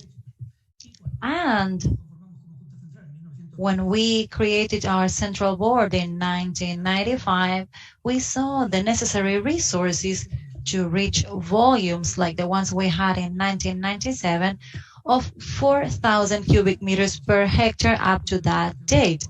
But after that, we saw that we didn't have resources available. And with these different allocations, we then proceeded to have users using what they had to use, and then we had to supervise this entire process. As we see on the map, remote sensing allowed us to make all the decisions in terms of the types of rights. We have there the irrigations before 1986 that were done first, and what happened after that in red is what you see on the map. Once the volumes were allocated, what we did was to control our annual plan. And as we know, we have this plan, this operation plan, that allows users to use their volume or a part of this volume if there are any restrictions whatsoever present. We know that the Mediterranean basin has some drought periods, and if there cannot be 100% of the use of the rights, then there should be restrictions imposed, and we must control the fulfillment of those restrictions. And let me tell you how we control this. We can do it first through the control of the theoretical consumption of the crops, where users declare their crops before the starting of the season, and they have to fulfill with the amounts that we have available through the services for access to irrigators, where we have all the volumes available, or we can read the flow meters. It depends on the users. And we know that the theoretical consumption control is adjusted to an average of 10 years. And we could say that the control through flow meters is much harder to conduct because these are tools that are not completely reliable, they have control issues, and they can be manipulated. We've seen through remote sensing that there were some meters that had several problems. Also, for some crops that was hard to detect them through remote sensing, we are now being able to do it this way, and we can follow them up with our processes. And once this process was already done and we know the use of each user according to their comments and through remote sensing, we see remote sensing as a crucial tool for the control of this process. If we do not control the fulfillment of the annual plan, we will not reach our goals.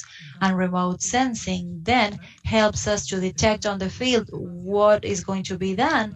And when there is a difference between what the user has declared and what we find in our maps, then we directly inspect the parcel.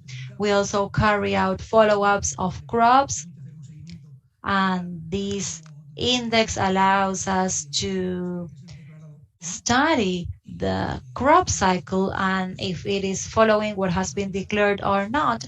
And by following all these processes, what we do at the end is to intervene on those users that do not agree or where we do not see coincidence between what they have declared and the information that we obtain. And we end up going to an irrigation jury. And the idea is for this jury or entity to redirect the irrigator so that they could go back to their irrigator situation. Because we know that through this control, we must assume these commitments for each one of us. As you see here, these are very small volumes, and when users surpass their allowed volume, they have the obligation to restitute, to solve the situation on the next year. And whether there's recidivism, they will be sanctioned. And I believe that this type of tool has become a basic element if we need to manage the climate change challenges and also those challenges related to these resources that are so important to us. And if we want to avoid social conflict, we need to use these type of tools to be objective and to work in real time. Thank you very much. Interesante. Como siempre. Thank you, Herminio. Very interesting. As usual, the point of view of users is so important. And each time that I hear you, I find it more and more important. And let me ask you the following. At some point, there are no available resources, and this is why there are no new irrigation or no new resources. And you talked about restrictions due to drought. And in newspapers, we see that in the San Joaquin Valley in California, the use of water for irrigation is being highly restricted. And these are areas very much affected by the drought. So I wanted to ask you, is the Irrigation Central Board ready to face serious drought situations? Yes, users are correctly organized and they know that they have to deal with these type of situations. And we've had previous episodes of tough restrictions, and with the good organization of users and the collaboration of the administration, things were done correctly. Because if we do this and we, through remote sensing, realize that we can control these situations. Of course, there were users that did not respect those restrictions, but we were able to identify them and sanction them. Thank you very much. And I think that now we're going to give the floor to Isidro Campos from the European Commission, the General Directorate on Agriculture. And I think that his reflection on how to implement and how to make decisions in the field of irrigation agriculture are going to be very interesting. Thank you very much. Isidro, just a brief introduction. This is just a reminder to help our interpreters. Please, let's try to speak at a regular pace so that they can interpret in the best possible way. Thank you very much, and sorry for the interruption. Thank you very much for the reminder, and thank you, Alfonso, for the introduction.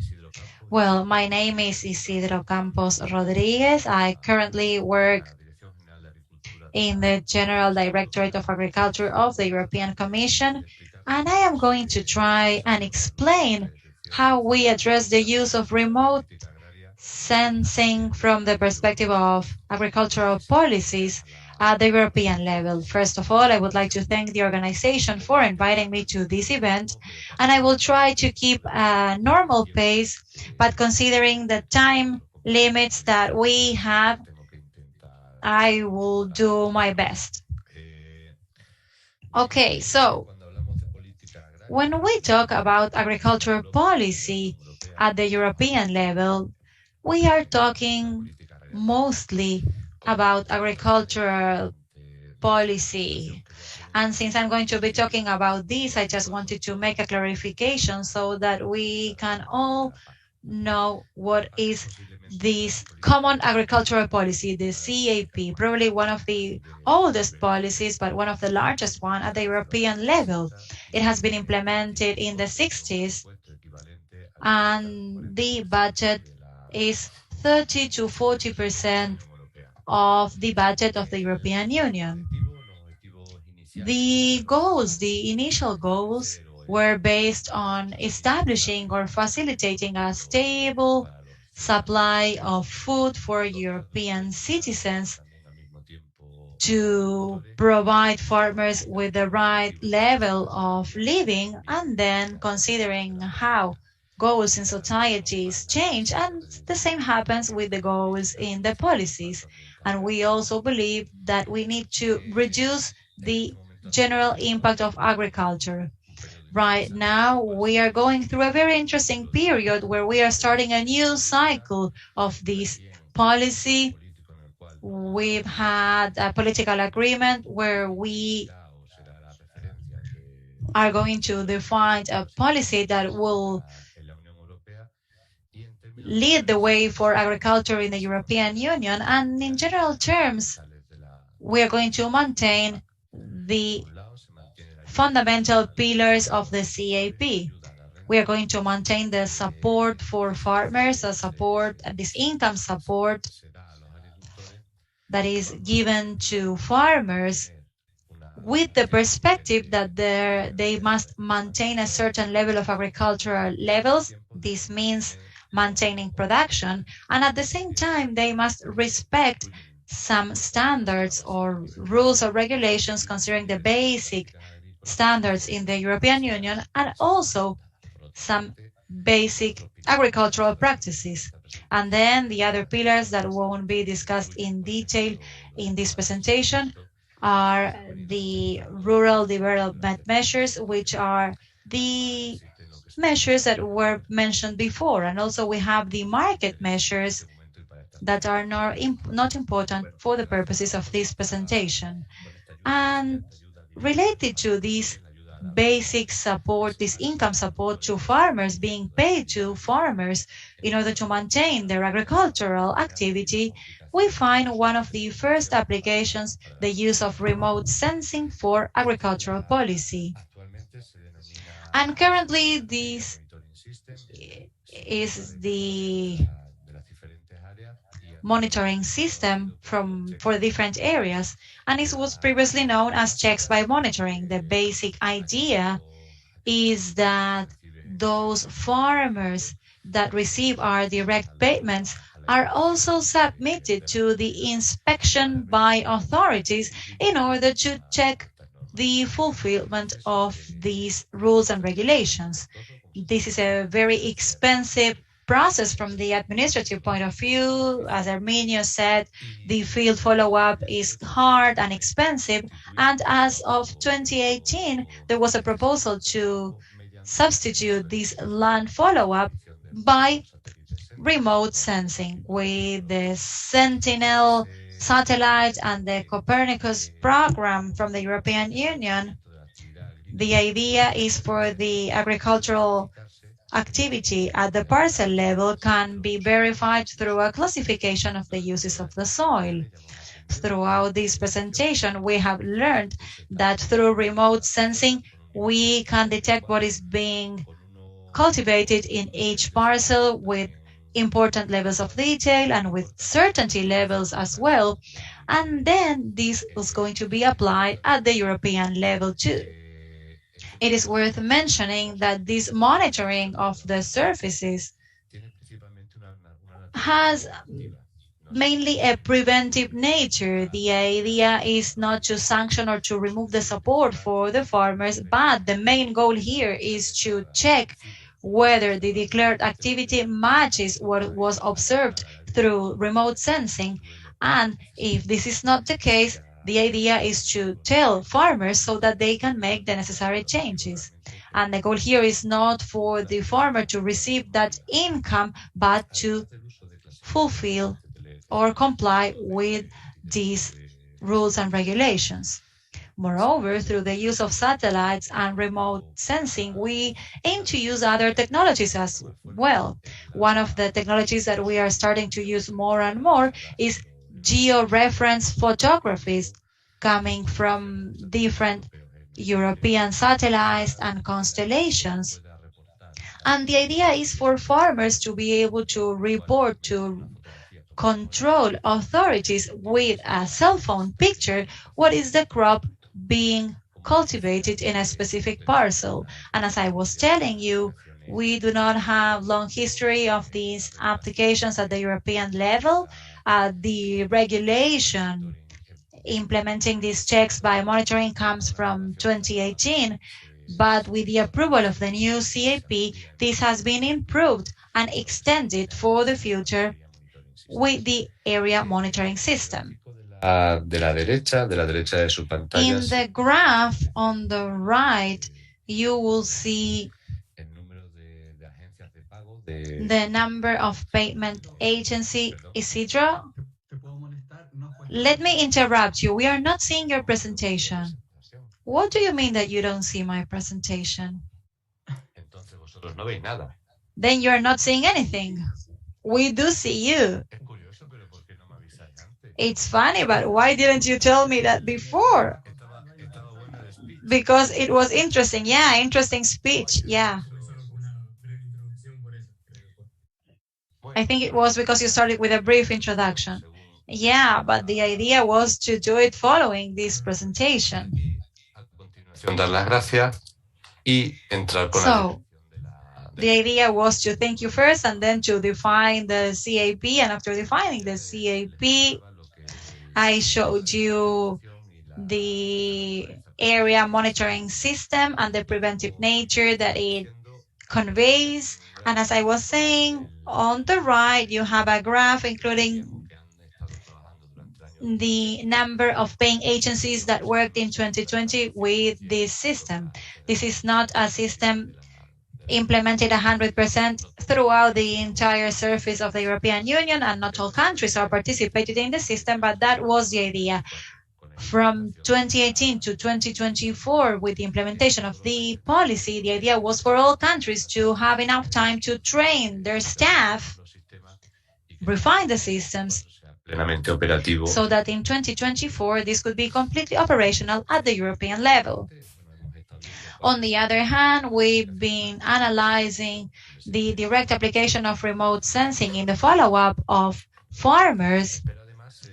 And also, we intend through the new CAP to use remote sensing for what we call the framework system of follow-up and assessment, which is an indicator system that allows us to analyze the CAP results and to make it more efficient. Moreover, we offer an analytical and a database for the design of the policy in the future. As you can imagine, this indicator system is quite wide. We have between 150 and 200 indicators, and many of them are based on administrative information, the number of users receiving the CAP, the total surface that was declared, etc. And also we use direct measures and simulations. And in this new CAP, we propose the use of remote sensing in order to have certain indicators that are related to biodiversity and the contribution of agriculture to biodiversity. And let me explain this further. There's an indicator called the I-20 related to the contribution of agriculture on ecosystem services, since agriculture is contributing and how agriculture is contributing to these services as an indicator, as a reference, or as a proxy to this contribution.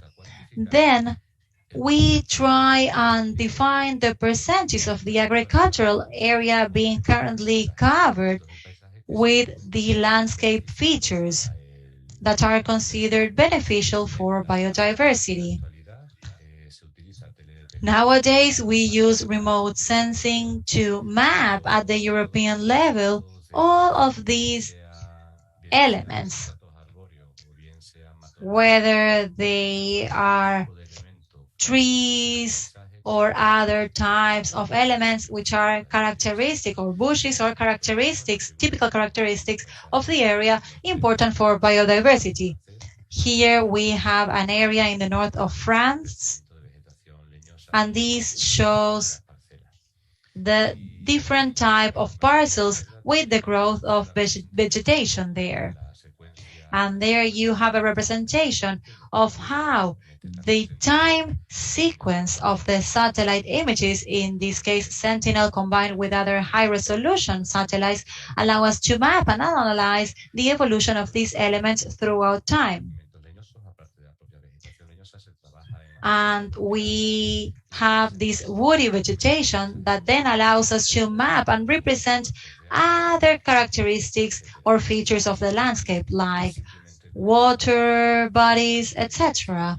And just as one more piece of information, there's a super interesting discussion in terms of what is the contribution on biodiversity of other landscapes that per se are important for biodiversity as agricultural areas, like areas like we have in Spain and Portugal, which are very valuable for biodiversity and also having agricultural use, and other elements are as humid areas or rice areas that are important also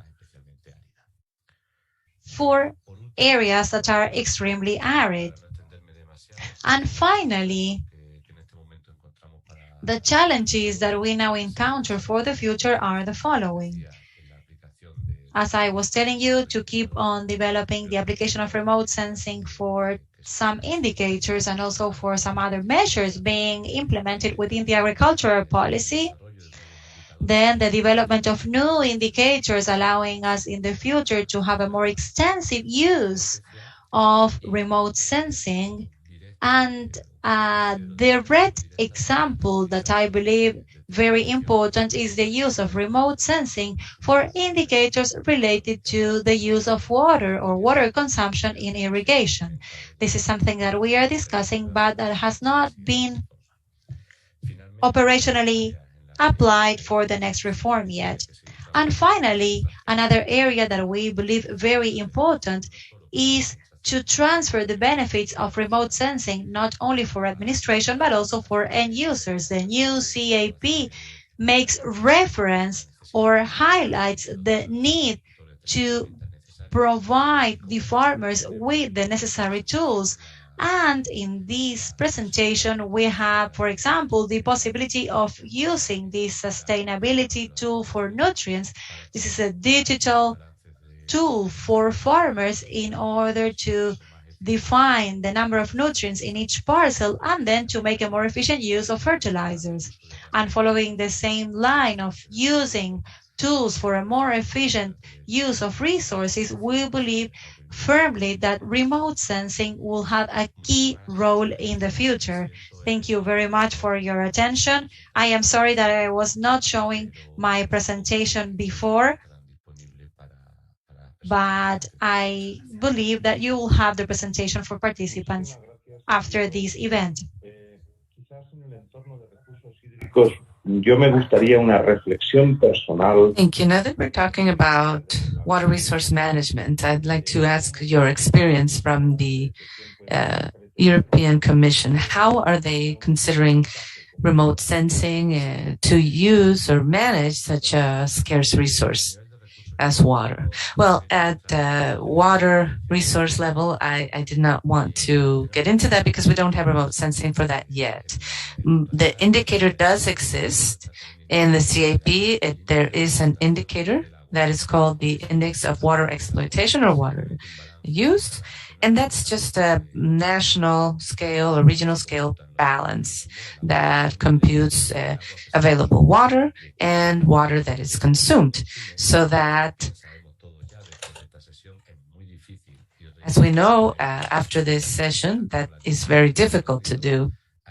As we saw from Jesus Garrido at the very beginning, the types of tools are very complex, and these are not implemented currently. They're not being used here. And we are finding that there's not enough data. The data we use or needed to calculate these indicators have to be reported by member states themselves. If a member state does not provide the data, or if they report data that are not on time, then it's difficult to calculate the indicator. I personally, and I defend this anywhere I must, I believe that we need to think about remote sensing now as a complement to the reports provided by countries that, of course, are all right in themselves, but they have to be updated. Thank you very much for your contribution, Isidro. Very interesting. And now we have Gert Beckman, who will be referring to water desalinization from Brazil. Gert, you have the floor.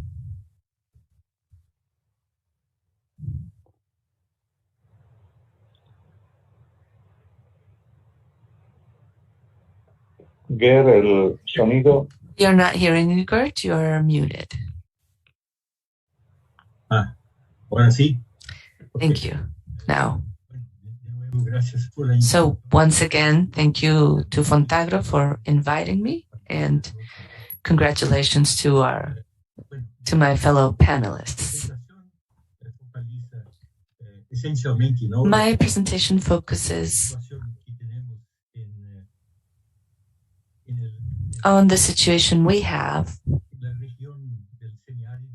in the semi-arid region of Brazil's Nordeste.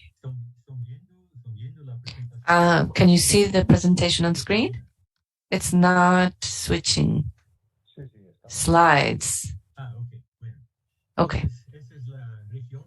So this is the region I will be referring to, the northeast of Brazil.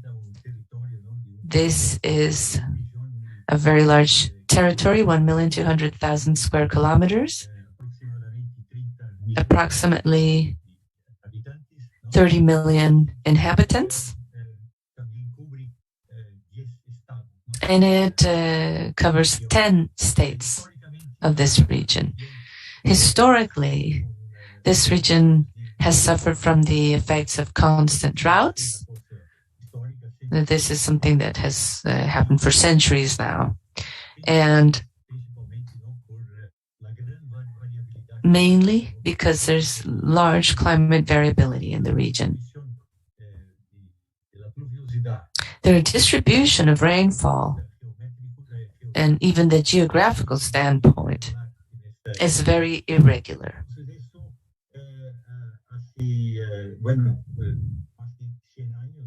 So as I said, this is something that has been happening for a while, and 100 years ago there was government policy issued for that to try and to implement and build large waterworks, canals, irrigation systems and water storage systems through reservoirs, dams, and others. So that was the focus back then. A large part of the population are rural and they don't live in the same center. They are spread out throughout this large area, and they did not have access to water continuously, even if these projects did exist, and it was not easy to access water.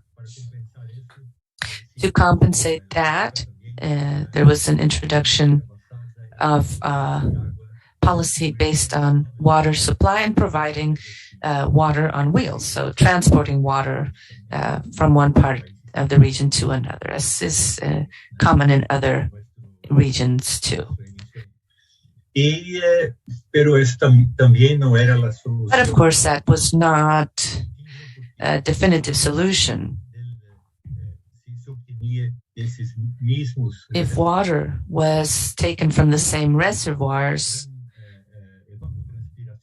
it had large amounts of evapotranspiration, and that meant that the quality of water worsened every time, given the concentration of salt, which is an evident problem linked to that large capacity for evapotranspiration and little amounts of rainfall and reservoirs that were not deep enough. So saline concentration was quite marked. But having no other options, that was the water that was available and the water used by the population. So about 15 years ago, with the Secretariat of Water Resources under the Ministry of the Environment, a program was created for, it was the freshwater program, as it was called, to help bring water or guarantee access to water to small communities, providing good quality water continuously in terms of the supply.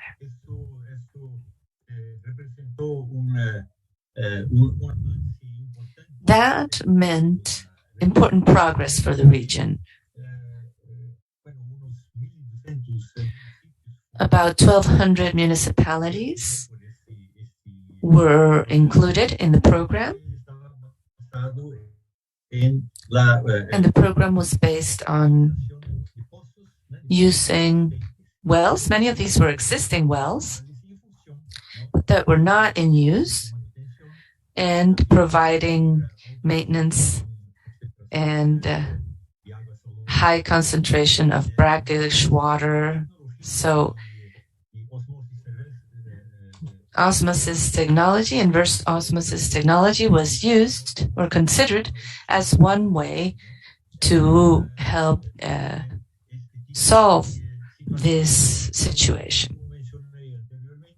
As I said before, the water matrix in the region had much concentration and very concentrated in terms of surface water, but also groundwater through wells, but as I said, low quality water and with low productivity, liters per area. So the freshwater program was initiated to change precisely this type of scenario with technologies to desalinize water. With these technologies, it was possible to recover thousands of inactive wells and put them into use. So that meant an important change, socially speaking, as well, for the whole region. and for all the communities. And very importantly for the time as well, it included community participation. The community representatives were part of the whole process and helped make decisions, even for how to exploit the resource, thanks to these new technologies. And this is all to guarantee the minimum recommended by the WHO, the World Health Organization, of about 20 liters per capita. This also had an important impact on health overall for the communities. And it was possible to verify this working with healthcare centers in the communities as well. The index of waterborne diseases was also dramatically reduced. So that is another point that helped decide and transform the program into a public policy that is implemented for the whole region. Following that approach of guaranteeing access to quality water in a reasonable amount for all communities in the region, or for communities that were affected by droughts.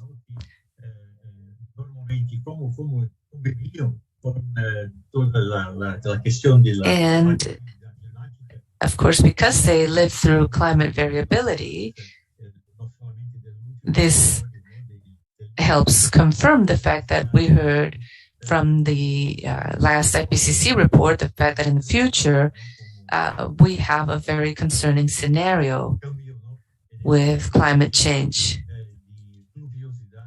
and changes in rainfall for the region and beyond.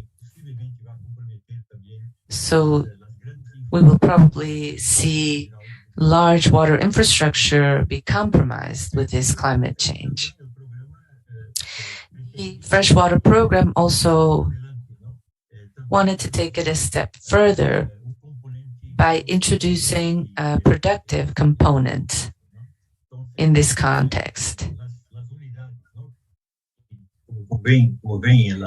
As we see in the picture, the equipment has a tank to store saline residues, and there it is used for tilapia production. So aquaculture is also part of this program, and it's a very important component of it.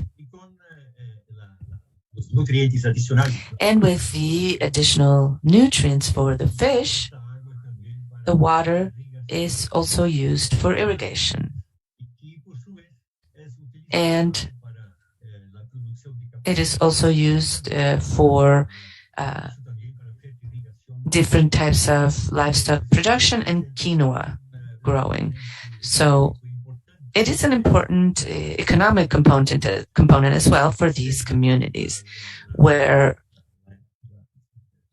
it all comes together, connecting water production with food production, at least for survival level. Here we see an outline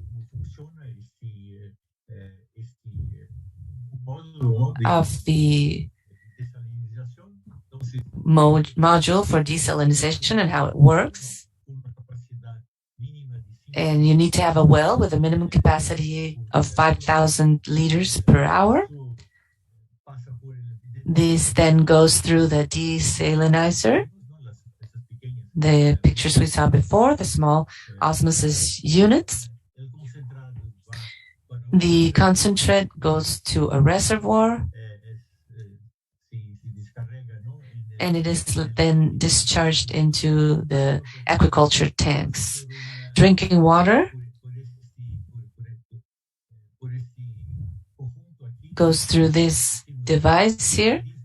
We call it chafariz. It has some outlets, water outlets and pipes, so that each individual can have access to the 20 liters that are necessary.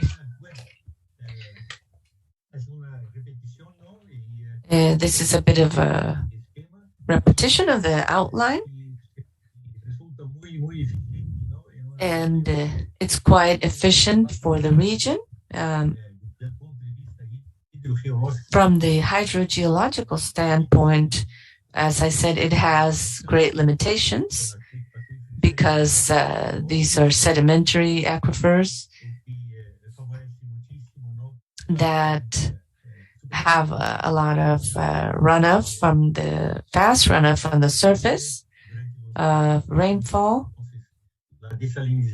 So desalinization also produces important results in terms of quality water. There's excellent quality of water. There's also a training program to ensure maintenance of the equipment and operational equipment throughout. It's a very efficient system, and water as a whole is better managed. So associations of water users also get training and are involved, which is an important change in this sense as well. Here we see the types of production that is achieved. As I said, tilapia, and it can be used as a source of energy to provide greater independence to these desalination units. They're also using photovoltaic energy now, so that gives greater independence, as I said, for this type of small community of up to 500 inhabitants. So the takeaway for this type of program and initiative is that desalination for small communities is a factor that can help water evolution for that community. And it's in line with the 2020 agenda and with SDG 16. And with that, I close my presentation. Thank you very much.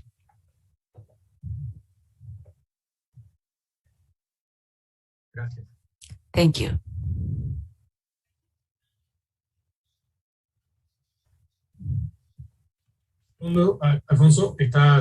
Alfonso, you are muted. We don't hear you. Sorry. So, a question, desalination at this scale, which is more for human consumption and thought for production too, it might fit into water use at a small scale. For example, not for intensive agriculture, but for the types of agriculture we've seen today, shared by other colleagues, such as clay pot irrigation and other systems. How do you view this? Yes, it should be complementary action. You can have the large water projects and infrastructure looking at the whole watershed, but these might not necessarily reach the smaller producers. So it's far from what we have as an initiative. So if we want to be included and to have larger projects reach others, we can think about desalination at a small scale. For us, at least, it turned out to be a very interesting solution. And of course, it can be complemented with the larger initiatives for development of existing water resources throughout the region. Thank you very much. I think to close this webinar, we have a few minutes, sorry, Diego. If we can talk about the management model in Israel and how water is managed there. And we will have Diego Verger to share that. Go ahead, Diego, you have the floor. Voy a intentar ser breve y rápido, pero no tan Thank you rápido. very much. I will try to be brief, but I will try not to go very fast so that our interpreters can do their job. And I will go back to some concepts that were mentioned before, and it would be good if you can tell me. I mean, I am going to be strengthening things that were mentioned before. So I work at the National Water Company in Israel, and I am the manager of international projects. And we've talked a lot about technology at the beginning, especially on the first panel. And we see technology as means, not as a goal, as all of the presenters here. But let me explain you the process and how was it that we got to have a self-sustainable water sector where agriculture, as we can all see, is the main point. So, as we've discussed throughout this event, management is fundamental. I would say that 90% of the problems are management problems.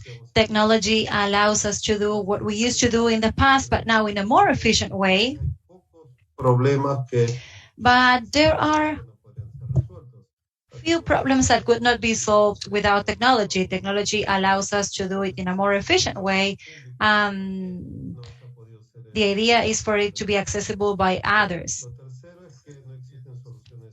Thirdly, there are no magical solutions. And fourth, we know that management is the reflect of education and the value that a state or a region gives to water.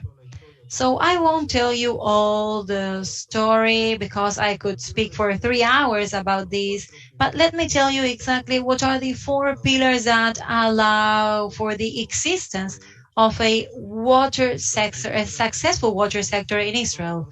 First, we have the water measurement law that was from 1955, and there it says that all water provided for or consumed must be measured.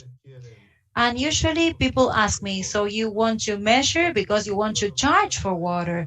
But actually what is behind this law,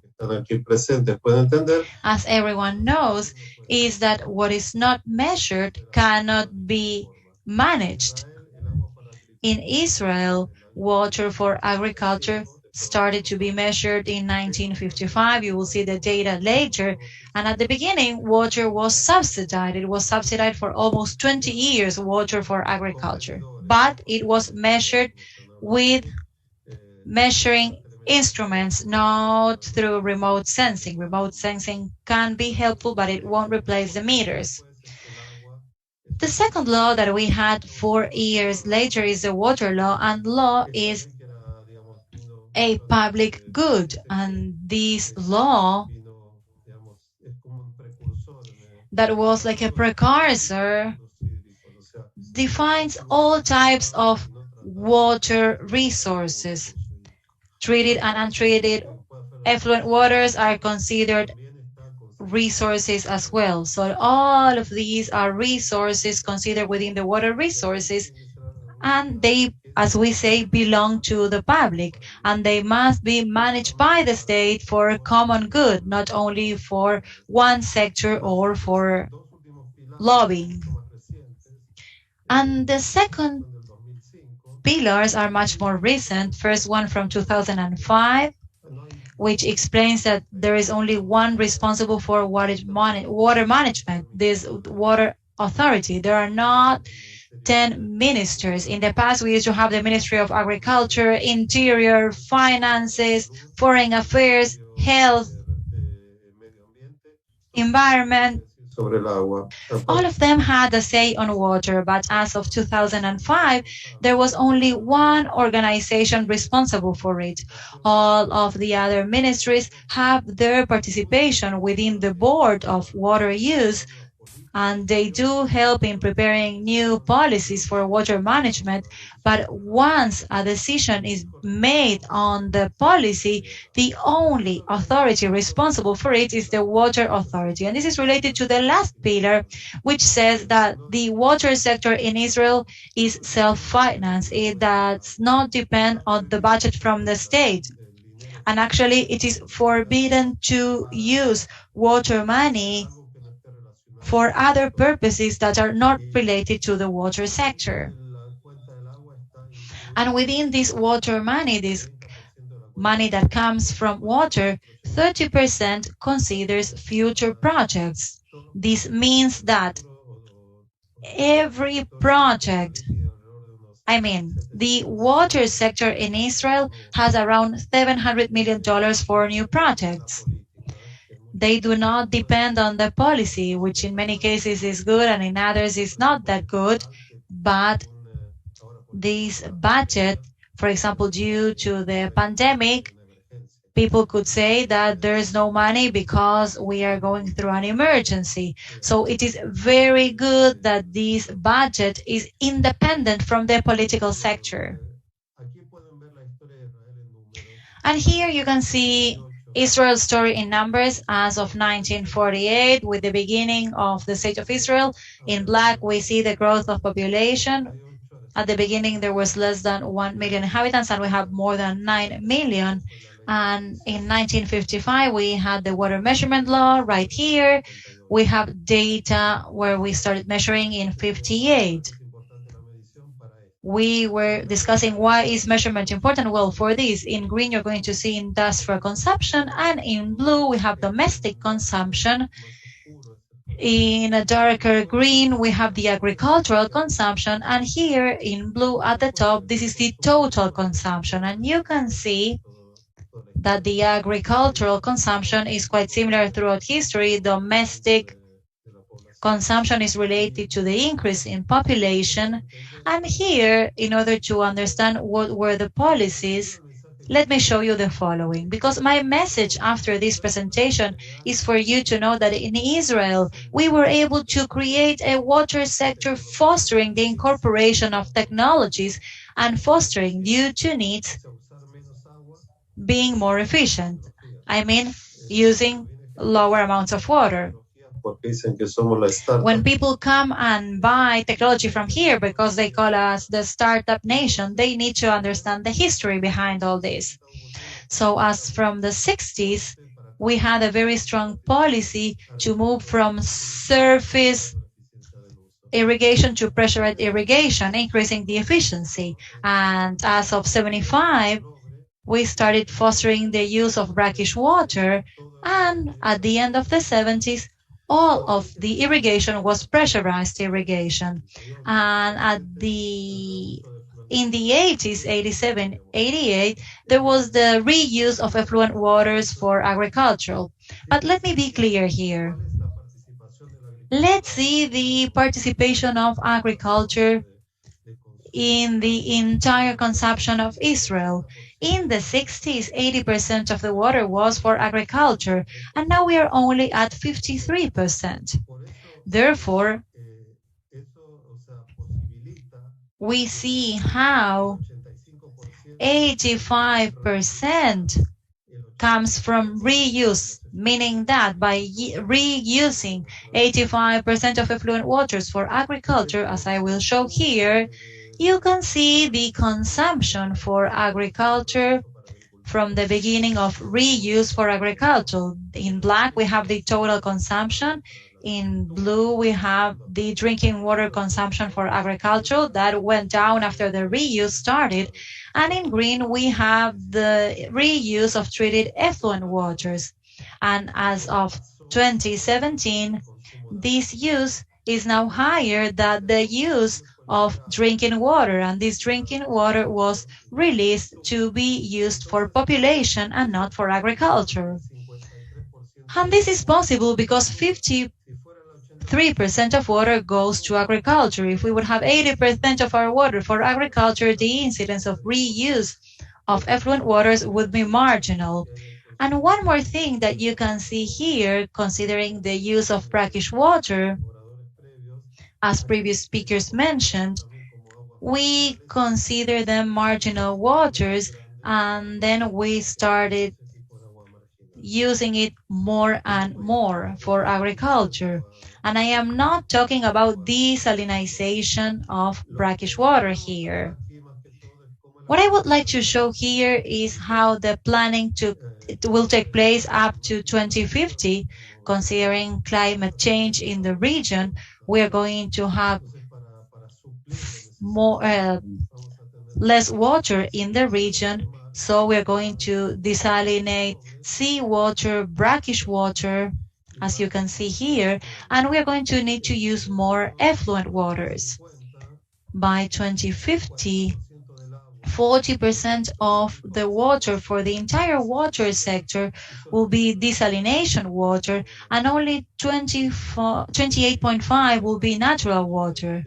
And this means that one of the most important debates right now in the water sector in Israel is what will happen with agriculture in the future? What will happen with the price of water for agriculture when in our cake of resources we are going to be having more desalination?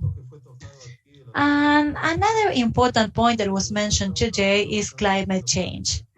We are working with master plans in India, and up to the moment where we started working there, when I was asked what was the biggest challenge brought by climate change, I said there's going to be higher temperatures and lower rainfalls, but that's not the problem. The problem will be that there will be an important variation considering extreme events. So we're going to have more years with droughts and more years with floods.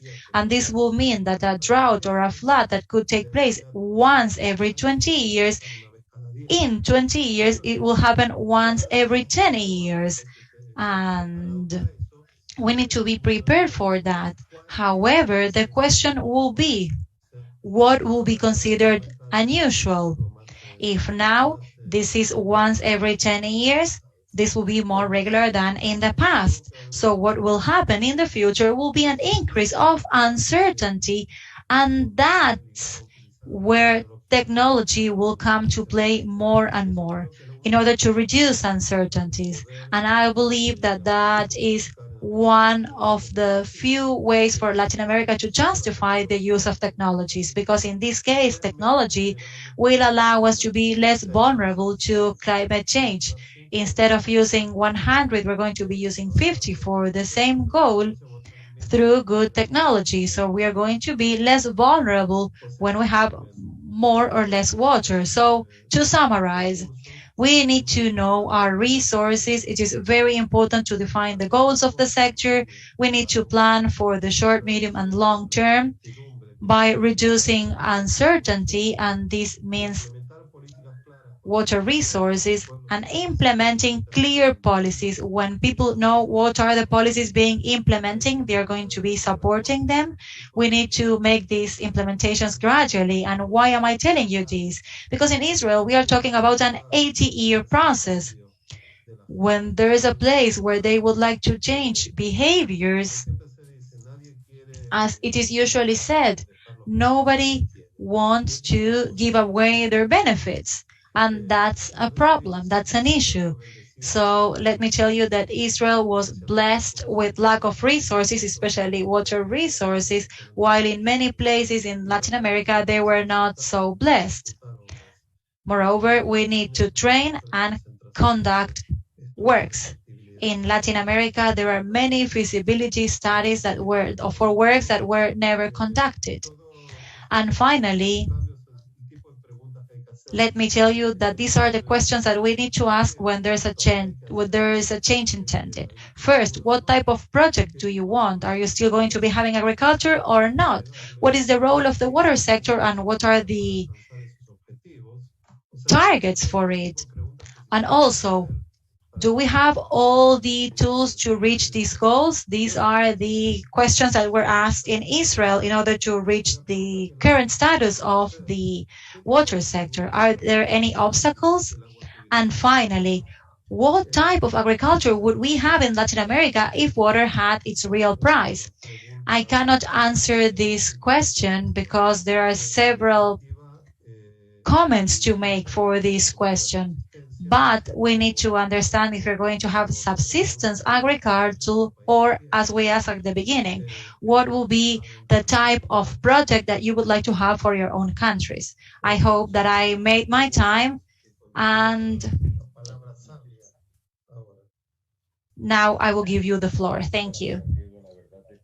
Thank you very much, Diego. It is a pleasure to hear this type of general comments and reflections. And the question then about this management model, what would you stress? What is the element that you consider key in a water resource management model that could be truly considered? Because we've talked here about one country, but if we had to summarize, what elements would be crucial or would be the most important cornerstone for this type of water resource management? Well, first, the 4 pillars that I mentioned about centralized management, etc. But one thing that I have not discussed is trust. Without trust among governments and the people and farmers, this will be impossible. Moreover, we need to understand that we are all on the same boat with only one resource, and that's very important because I know that we have so many interests going around and nobody wants to give away their benefits. This is why it is very important to know that we are all on the same boat and that the overexploitation of resources will never lead us to a sustainable sector. But managing them for common good, that's crucial because it will lead us to common good. Well, thank you very much. We are now finishing the second panel. I don't know if someone would like to make any final brief comment or question. Any additional comments? We know that we used a lot of time today, but if we have any final comments, just one thing. We always say that change comes when there's a large crisis. Well, I hope that these type of changes that we are having now with the pandemic, I mean, I thought that with the pandemic we were going to have crisis too, but we know that humanity tends to forget quite quickly. But I do hope that changes in Latin America can be done before it's too late. Thank you very much. Actually, we were discussing this yesterday. And I do not want to take more time, but if anyone has a comment or a reflection, 30 seconds, 50 seconds, we have that time for you.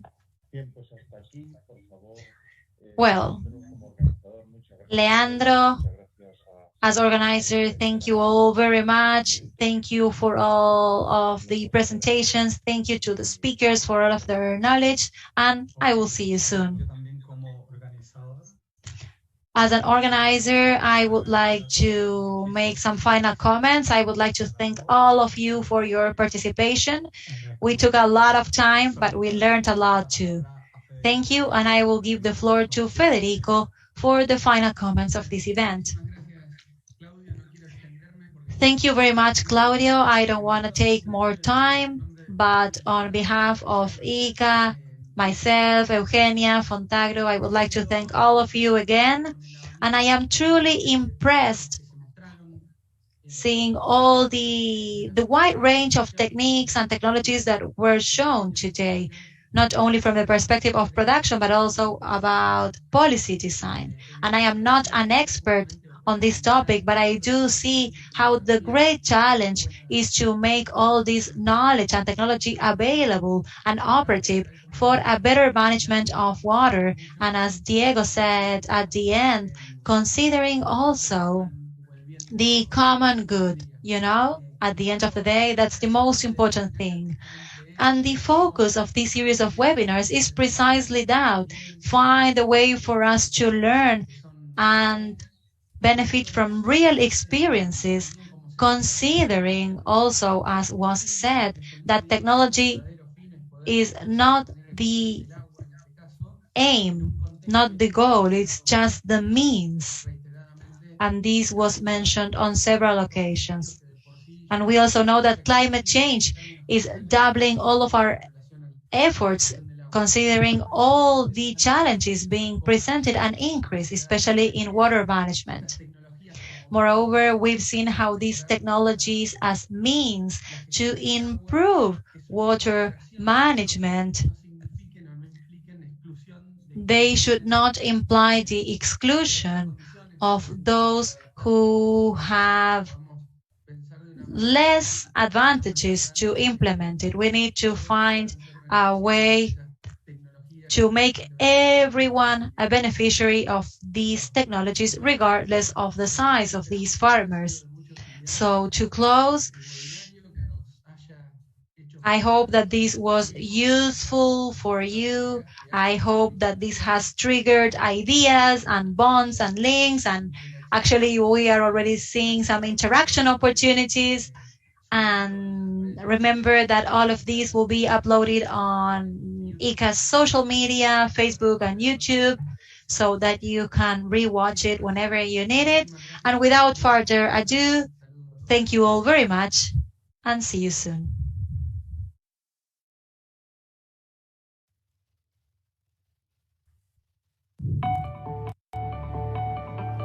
Cuando nosotros vemos a Latinoamérica, el Caribe. When we see Latin America, the Caribbean, and Spain, we do not see borders. We see needs, opportunities, and the hopes shared by over 17 million small family farmers. They do not just produce most of the food in the region, but they do it with great diversification, contributing to environmental sustainability and biodiversity. 17 million farmers that also face the challenges of sustaining and improving their production systems in the context of climate crisis. Challenges without borders require solutions without borders.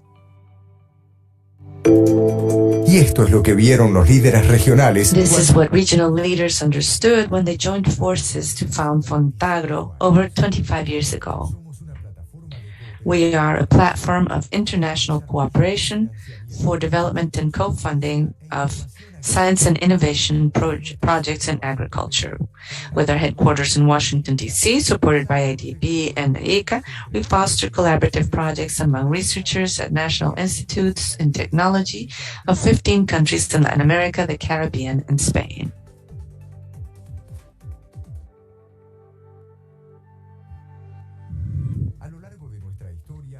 Throughout our history, we have contributed to 167 innovation projects, investing $124 million.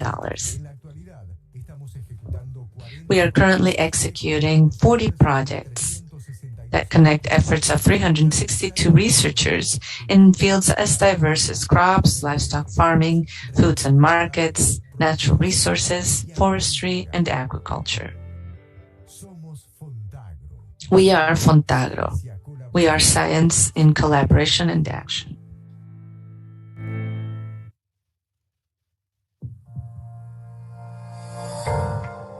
ICA 78th anniversary. In 1942, Henry Wallace, Secretary of Agriculture of the United States, funded the Institute for Cooperation in Agriculture.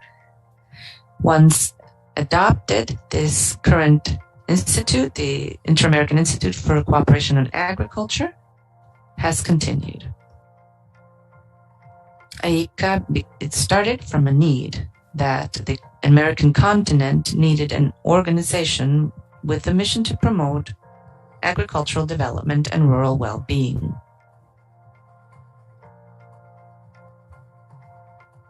In its rich history of contributing to these objectives, IICA has supported and provided knowledge, offered training, and implemented projects leading to productivity and sustainability in rural territories.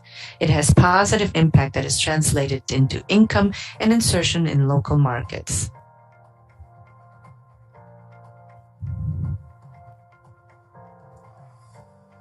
IICA brings together 34 member countries of the Americas, with Spain as an associate member.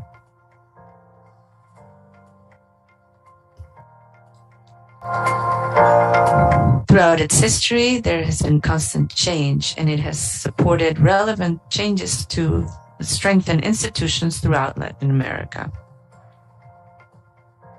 It has a leading role guaranteeing economic development and fostering rural development. IICA works to build a more productive, inclusive, resilient, and modern agriculture with the participation of more young people and women. 78 years of productive history. 78 years of positive transformation for agriculture in the Americas.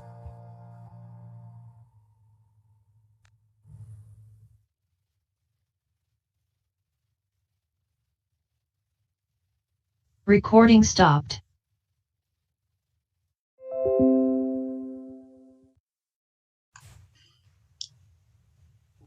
Ok, también ya me voy a desconectar, solo despedirme, darle las gracias. I am going to disconnect, but thank you.